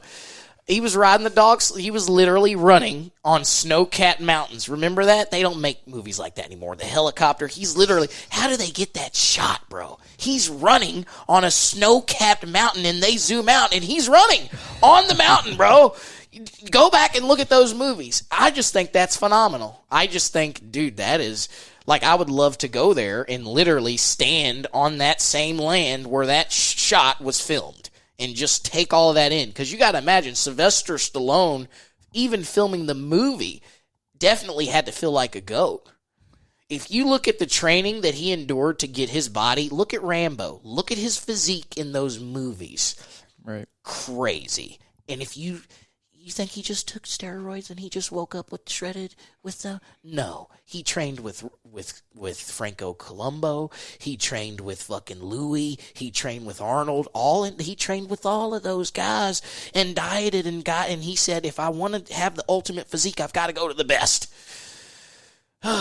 He never competed in a bodybuilding show, but he's an action figure. And that's what bodybuilders want to be. We want to be a human form of a fucking G.I. Joe, Megatron, walking action figure. It's not an ego thing. It's just an alpha thing. Put that on a shirt. Tell me that's not some external motivation, because that is some warrior-like shit, you know. But back to David and Goliath. He went out there. What did he have that Goliath didn't have? He had faith. He had faith. Give me a bomb. Give me a bomb. Little old David had faith. And he went out there and he said, hey, it's okay, man. Hey, and he even said, hey, I've got nothing to lose, bro. Shit, the odds are already stacked up against me. I don't have shit to lose. Goliath, he's got everything to lose if he lets my scrawny ass beat him. And so what happened? We know who won, and we know the story, and the jaws dropped, and and guess what? They told the story years later. We know the story because why? It was epic. It's an epic story. And that's the story of me. I've always been the underdog. I'm not wearing the shirt today, but shout out to rookie season, my client Brendan Howe out in Utah, aka Las Vegas, just competed in the Jay Cutler Classic a couple of weeks ago, won the teen division, looking to be one of the teen phenomenons coming up through the ranks here is what our goal is coming into next season. But he started his own fitness apparel company. His motto is underdogs make legends. I've always been the underdog. I wore a shirt yesterday or for that leg day. Underdogs make legends. You know, I'd rather go into any situation being counted out versus being the favorite. Because there's no pressure.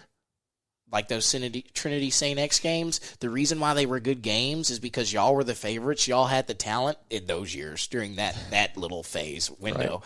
Right. It's gone back and forth.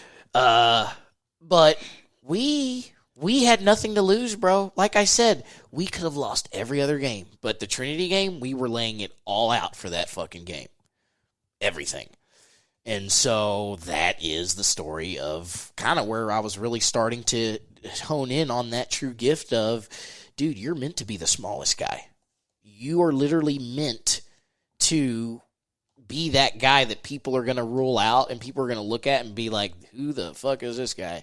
He doesn't know a damn thing. And then you go in there and you wreck some shit, and then that's what you're meant to do.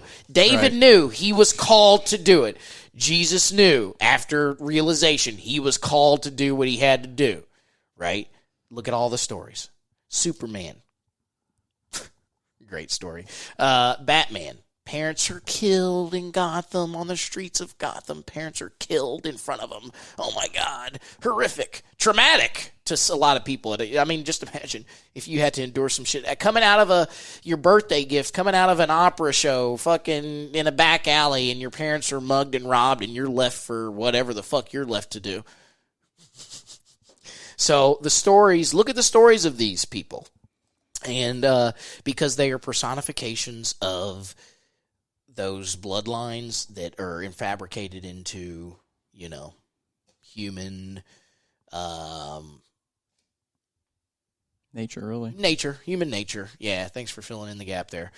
Human nature, and then what's intended, point A, point B stuff. We're all meant to kind of get to point B eventually. We're all meant to get to position B. Not all of us are trying to get there, though. There's a difference. We're all meant to get there. We're all kind of destined to get there. Fate says we all have the opportunity to get there. Put it that way. God, whoever, gives us to get the gift to get to point B, but not all of us choose. Hey, he gave us the gift of free will, and that's the beauty. Hey, that's the beauty of it. Not everybody makes it there. Because if everybody made it there, then it would just be a fucking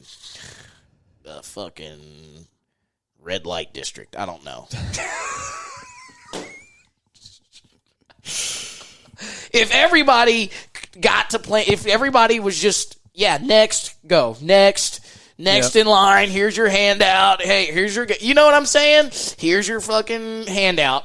Fill that, whatever you want that to be.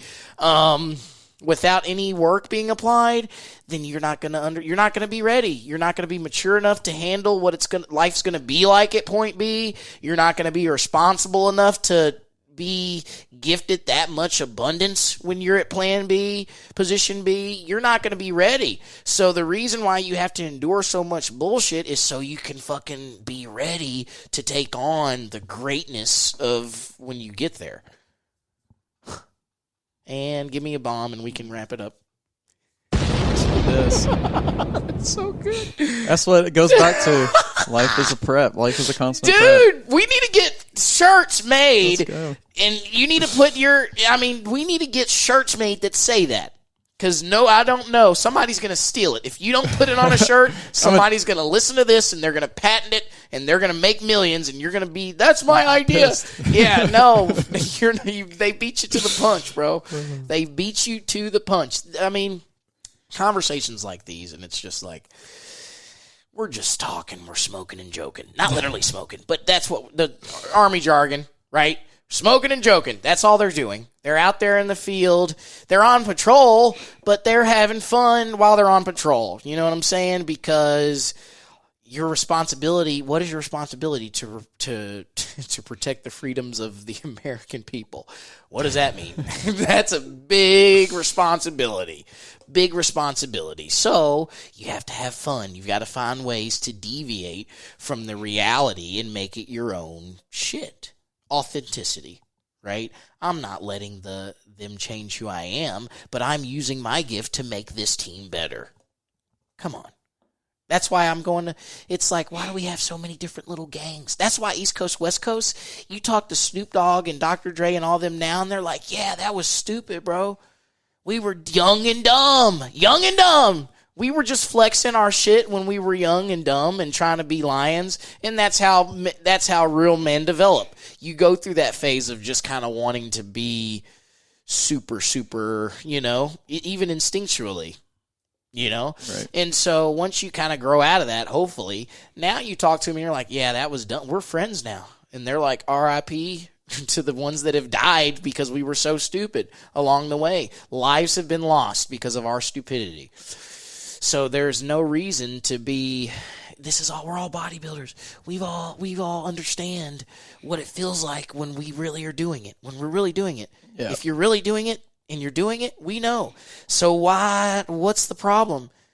It's a common goal. But I don't agree with okay, but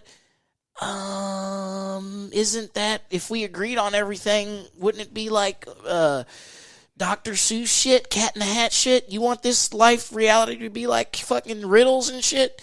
Fucking, have you seen that movie? They banned that too. They banned fucking Dr. Seuss, bro. Green eggs and ham. What? They banned it. No, I'm not kidding you not. Give me a bomb. Give me a bomb.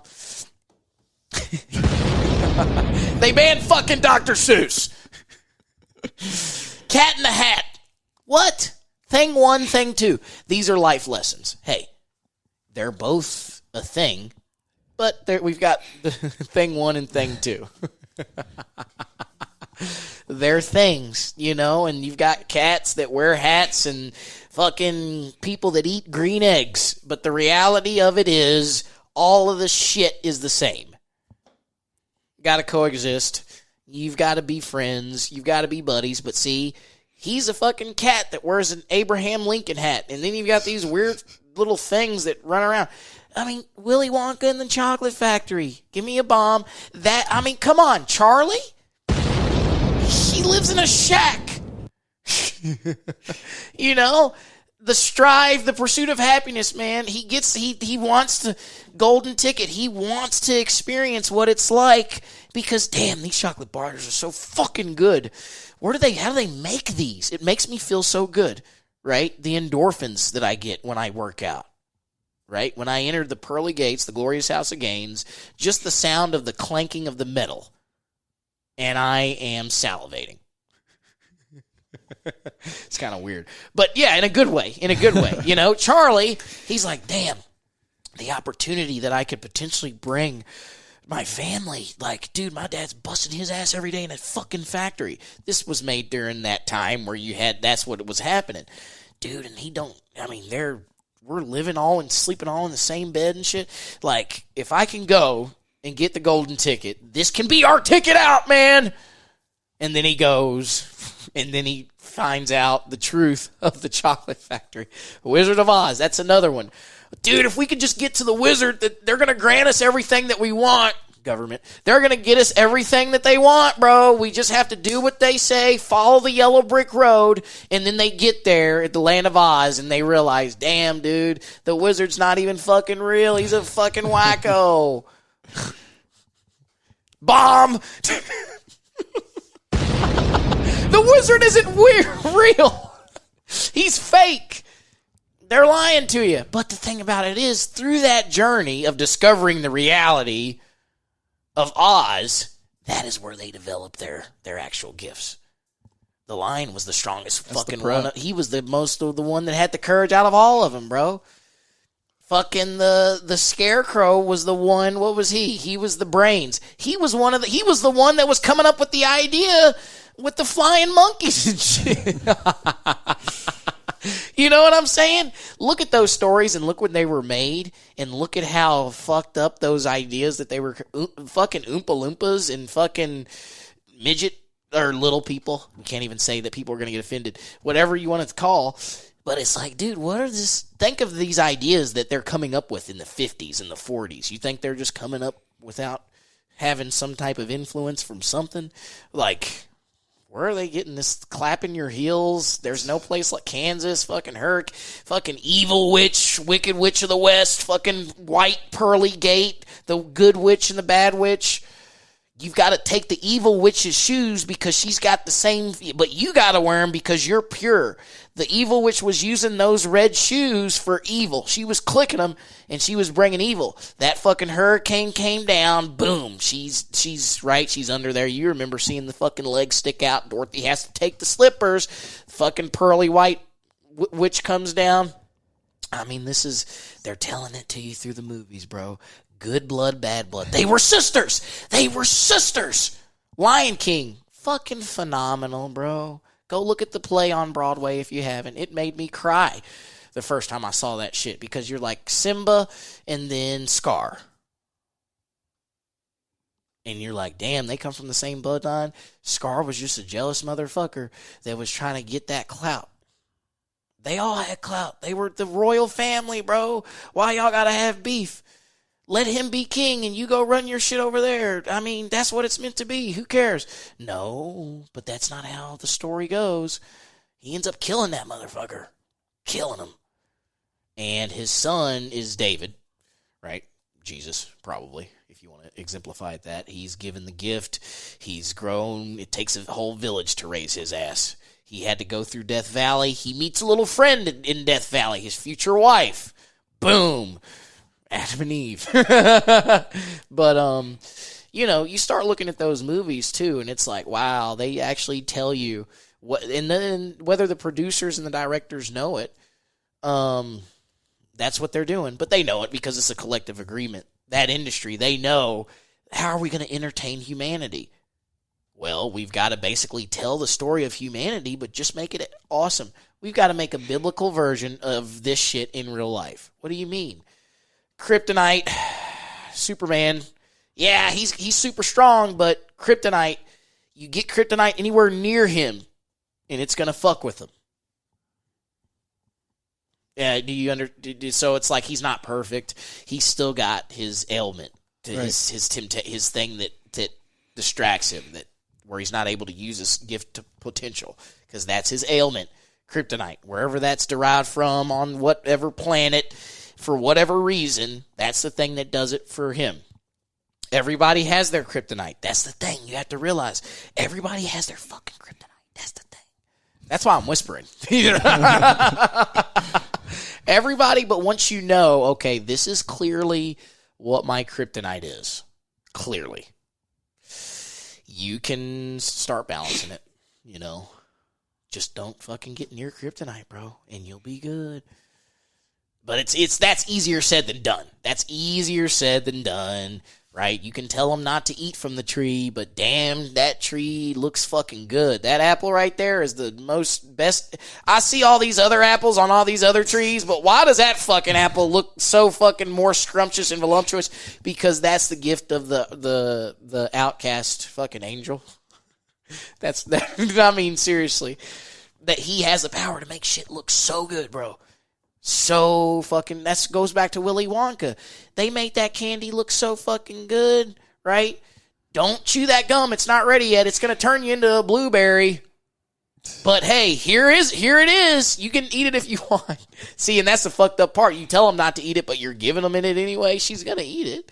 She's fucking 12. And what do? They're rolling her out because she's turned into a blueberry, right? All of them had their ailments. The kid that was addicted to fucking video games.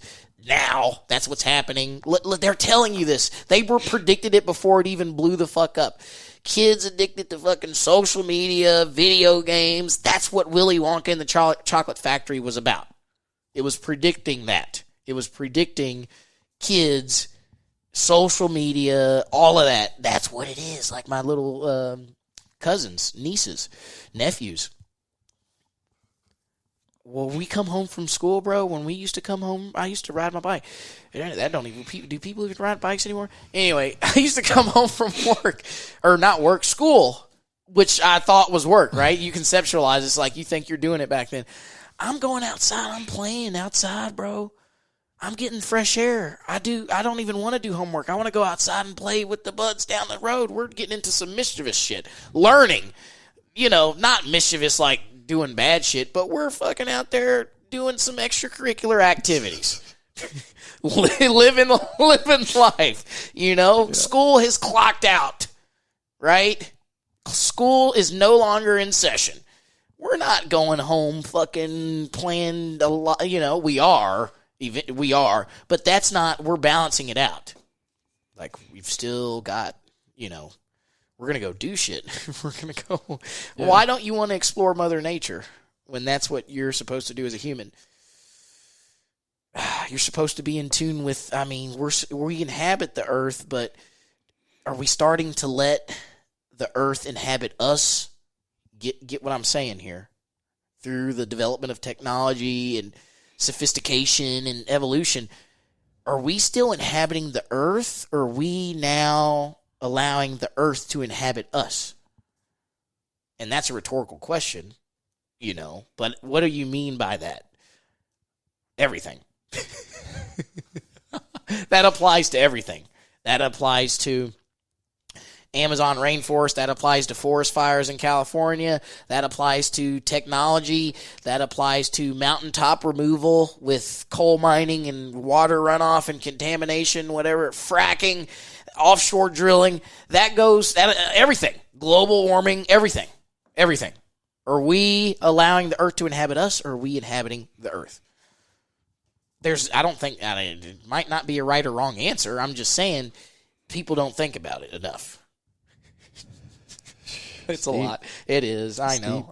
It's Elon. It is. And it's like, why the hell can I even find that episode anywhere? Huh? Why can't I see the episodes? Why can't I fucking listen to it? I can't. I don't know. You try to fucking find that Joe Rogan and Elon Musk episode. They took that down, bro. What the fuck? All right, Elon, he said enough is enough. I'm buying it because I have enough money to do so. America, capitalism, and they took the bait, and he bought it. And now we're going to put people back off on there, probably, that y'all took off. Oh, man. Capitalism's great. People don't like capitalism. Why? Because apparently they don't like the freedom to lose. Well, win. The freedom to win as big as you want to win. But you've got to lose big in order to win big. And people that obviously don't like that, then they're just wanting, maybe they're wanting to be, I don't know. Scared. It's the channeling. They're reading off of a teleprompter at that point, most likely, to where they're so ingrained in the fabric of what they're being told by those families, those specific bloodline families that pretty much run the shit that we've got going on here. They get caught up with that, potentially, to where they're not even able to think outside of the box anymore. And people like Elon Musk are like, fine, let me put people on Mars. Let me make the next wave of electrical, telepathic, self-driving cars. Let me put computer chips in your brain. Let me buy Twitter and run the means of the communication in today's time. These people are taking the fuck over, bro. Capitalism. Great thing, but again, great thing could be used for good, could be used for evil. I'm not saying that's the thing. What do you mean you're for capitalism? It keeps the rich getting richer and the poor. No, that's what they tell you. You have an idea, bro. If you take the necessary steps to get it legitimized and to get it the right legislation with it legally, then you can do it and you can succeed and you can be good with it. That's what these young people are understanding, but they have to continuing to do their own shit. They can monetize themselves. They don't have to be subservient to the people on Space Mountain. They don't have to be subservient, because once you are, then you're just living for somebody else's dream. Continue to live for your dreams, bro. Shit. Why sacrifice your own damn dreams just for a Oh, that was great. This is so many great sound bites. It's ridiculous, bro. But continue to live for your dreams. Don't make the sacrifice to, live for somebody else's dreams versus your own. Don't be a sellout. People hate sellouts. It's not that, you are a sellout if you basically, and I could name these different organizations and brands, but if the brand is legit and they support what it is that you want to do with your goals, then that's different. But if they're telling you have to do this, and we have to basically gain control of all your talent, and we have all control over it, and once they take hold of your gift, that's the thing. Don't give them your gift. Don't give them your gift. That's all you've got. Because once you don't have that, what do you have left? Nothing. So another Tom Platz quote there. Once you give up on your dream, what do you have? Nightmare. Once you give up on your passion, when and this is, kid, what did you want to do? You wanted to be an underwater basket weaver? And who told you couldn't do that? You know what I'm saying? Shit like that. It eventually comes to a point to where, because your people's dreams didn't work, that they try to, inadvertently, they're telling you can't do that, bro. You want to be an astronaut? That ain't happening. Go work for fucking FedEx.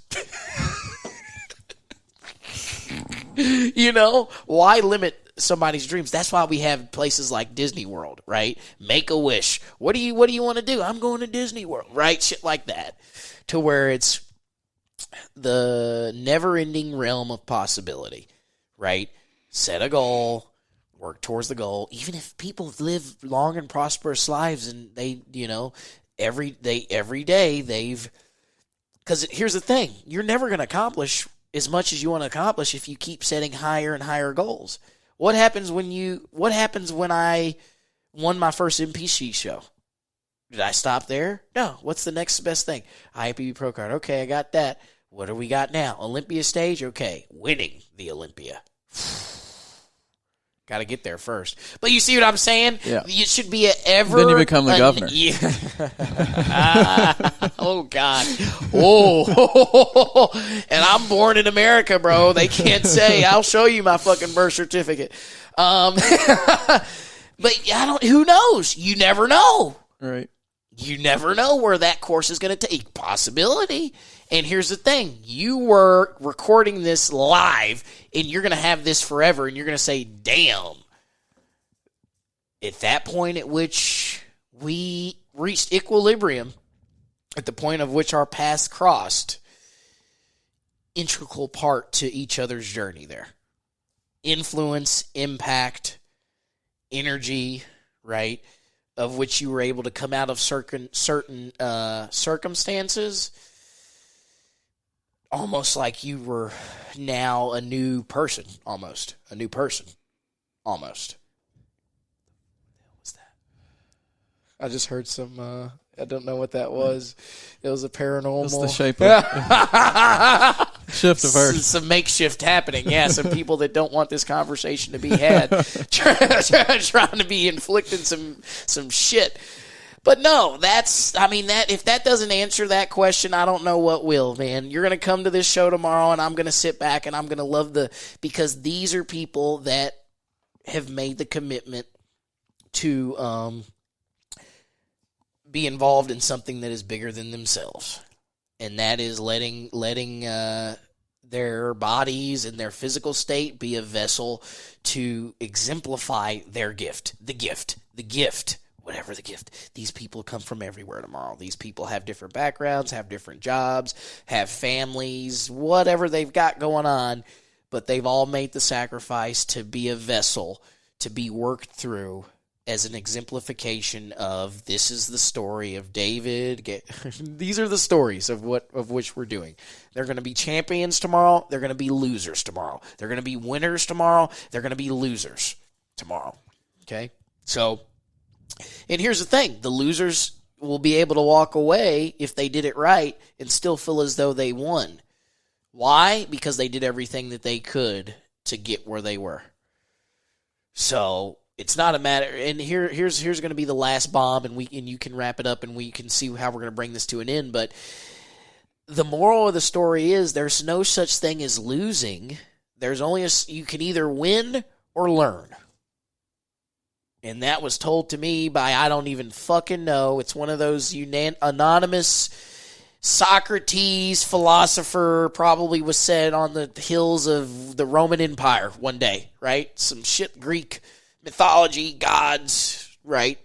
Achilles, fucking Hades, all of them. Zeus, Odysseus. Anyway, you can only win. There are only winners, and you can only learn. Learn from what? From the loss. You shouldn't be making the same type of failing in the same method. If you've failed a certain way, you should learn from that failure, come back, and be ready to not make the same mistake again. So you can either, and that's a win within itself. So any way you look at it, it's a win-win. You know, we didn't win a single game the 4 years I was at St. X. We didn't beat Trinity once. Didn't beat them once. The last game was the time we came the closest. And that was the fucking championship game, bro. Came so close, right? And some of the toughest lessons in life were learned throughout those 4 years of just going through the battle of showing up at practice every day, having those goals to be an integral part to contributing to the team winning and finally winning, right? Tears were shed, sweat, blood, bro, literally. So many body shots were taken. I mean, probably a couple undiagnosed concussions. Not probably, definitely. But see, people say, oh my God, no, that's what it took for me to know. I had to get popped a couple of times and get back up and get popped again the very next play. And the coach, are you okay, bro? What is today? How many fingers do I get his ass back in the game? That's tough, man. That's tough. And you're going to look at people now and they're going to say, oh, that's detrimental. No, that's actually building character. Sorry. Because if I didn't have youth sports, it doesn't have to be football. It doesn't necessarily have to be contact like that. Science, blah, blah, blah, whatever. It can be whatever. It can be lacrosse. It can be whatever. It could be ballet. It could be playing the goddamn piano. But you have to start young, and you have to teach them you can't fucking quit what you started. Work ethic is taught when you talk about team sports and stuff like that. And then that's when it's easily translatable into an individual sport like bodybuilding, because now you're actually learning how to hone in. I don't have to depend on Jim or Joe to block for me, because it's all on me at this point. And the team sports kind of build you up to that and teach you kind of how to make that transition. Because once the sports are over, for me, the sports were over out of high school. I didn't play anything. So out of that, I had been constantly longing to have that type of synergy again. Bodybuilding, hence, that's where bodybuilding kind of got its origin for me. But, yeah, winning and learning. There's no such thing as taking L's anymore. It gets to a point to where you should be so tired of taking L's that you should just be learning from those mistakes and not making them again, to where eventually maybe you're making it's a minute thing at this point. It's an acute factor to where you're not making as many mistakes, and if they are mistakes, they're unintentional mistakes. They're unenforced errors. You know what I'm saying? They're errors that which now the enemy is, the bad blood is trying to inflict, because damn it, he's fucking killing it, brother. Fuck. He is not drinking alcohol anymore, and he's been sober for fucking 5 years now. We've got to put him in an environment that's going to test him. Shit like that. You know, I've got friends that have been addicted to a whole bunch of crazy shit, but through their journey, that's why they're such a good dad. I mean, that's the traits of why they're so good at what it is that they do now. If they've been able to come out of that process, is those years of living out of his car, of fucking passing up on food to get another hit of whatever drug was his drug of his choice, and you wouldn't have even known it he's a client of mine, right? I'm not gonna. Maybe he'll have him on one day. Maybe he'll share his story, but stuff to where it's like, you did what, bro? And this was only a year ago, to where I'm coaching. But see, what is that? My why is, damn, if I could actually be somewhat of an integral part in their journey, bro, wow, man. That is the autobiography of which people will be telling that story when you're in a coffin. The Weight Room Podcast, this is going to be a thing after you're not a thing.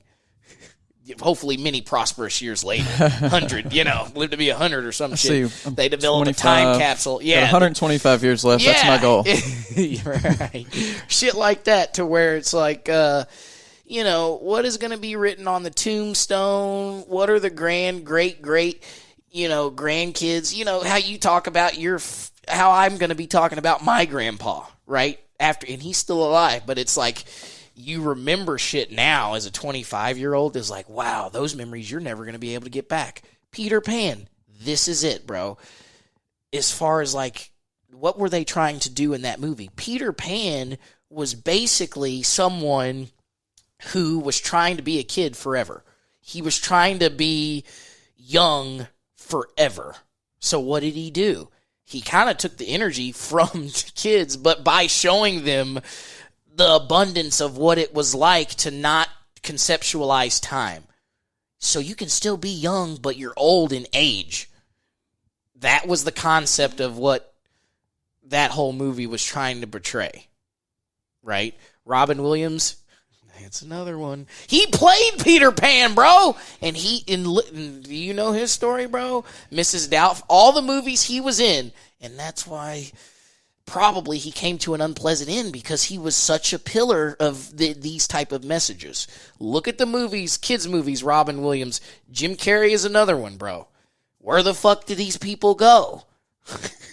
Yeah. Where the hell's Jim Carrey at? He was the man, bro. The Mask, fucking, shit. All those movies he was in.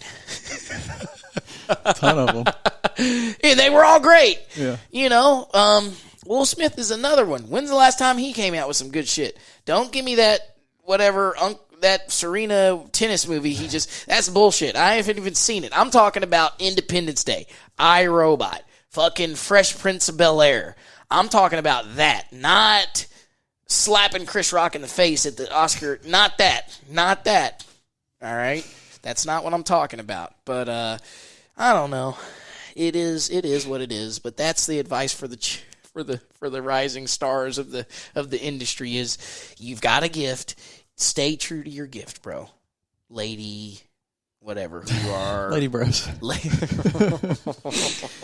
Stay true to your gift, brother. All right? And, I mean, that's it. That's all we've got. I mean, we've got the show tomorrow. Exactly. We've got more. This was a trailer to the movie. 4 hours. That's what's Wait, up. what? 4 hours. No way, bro. Are you fucking kidding me? Huh? This one's funny. Dude. And see, that's the power. That's the synchronicity right there. 4 hours? We were planning on maybe hoping for an hour, maybe.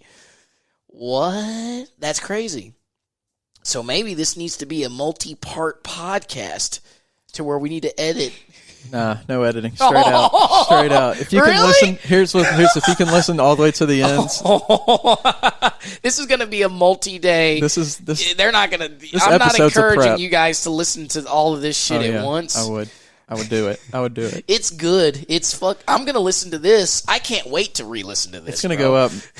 Well, it's going to take about a long time. 2 hours to upload, but after that. It's going to be good. Wow, dude. 4 hours? What? 4 hours. We're going to keep the pee break in there, too. What?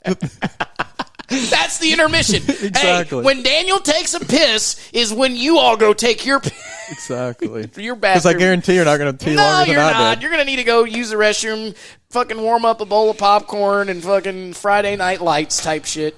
This is great. What we've got going, what Daniel has going with the weight room is great because it's just not focalized onto the sport of bodybuilding. Yeah, health, wellness, fitness, but you've got to understand how do you apply these things in making it a lifestyle. This all now is a part of not a hobby. It's now an integral part into the lifestyle at this point. So that's taken years of just development, and it's taken, it's been a process. That's all it's been. It's been a process. It's been a journey. It's been a great journey. It's been fun so far. People have come and gone, bro. Almost 2 years of all this stuff. So Exactly. And here's the thing. It's only getting bigger and better because the ideas, and we're not even going to say those ideas right now, but we've got a lot of stuff stirring up. Marinating, I can smell it. That's like grandma's cooking Christmas, Thanksgiving dinner type shit to where it's like, oh man, I can smell the turkey in the oven. I can smell the sweet potatoes, dude. Oh, and we're about to feast. I mean, Thanksgiving dinner, bro. That's my favorite holiday. And I'm going back for seconds. I'm going back for thirds. Oh yeah. And then in the next day, the food's going to taste even better because it's marinated even more. Yep. Oh, man. That's all it is we're doing. We're trying to plant seeds in fertile soil.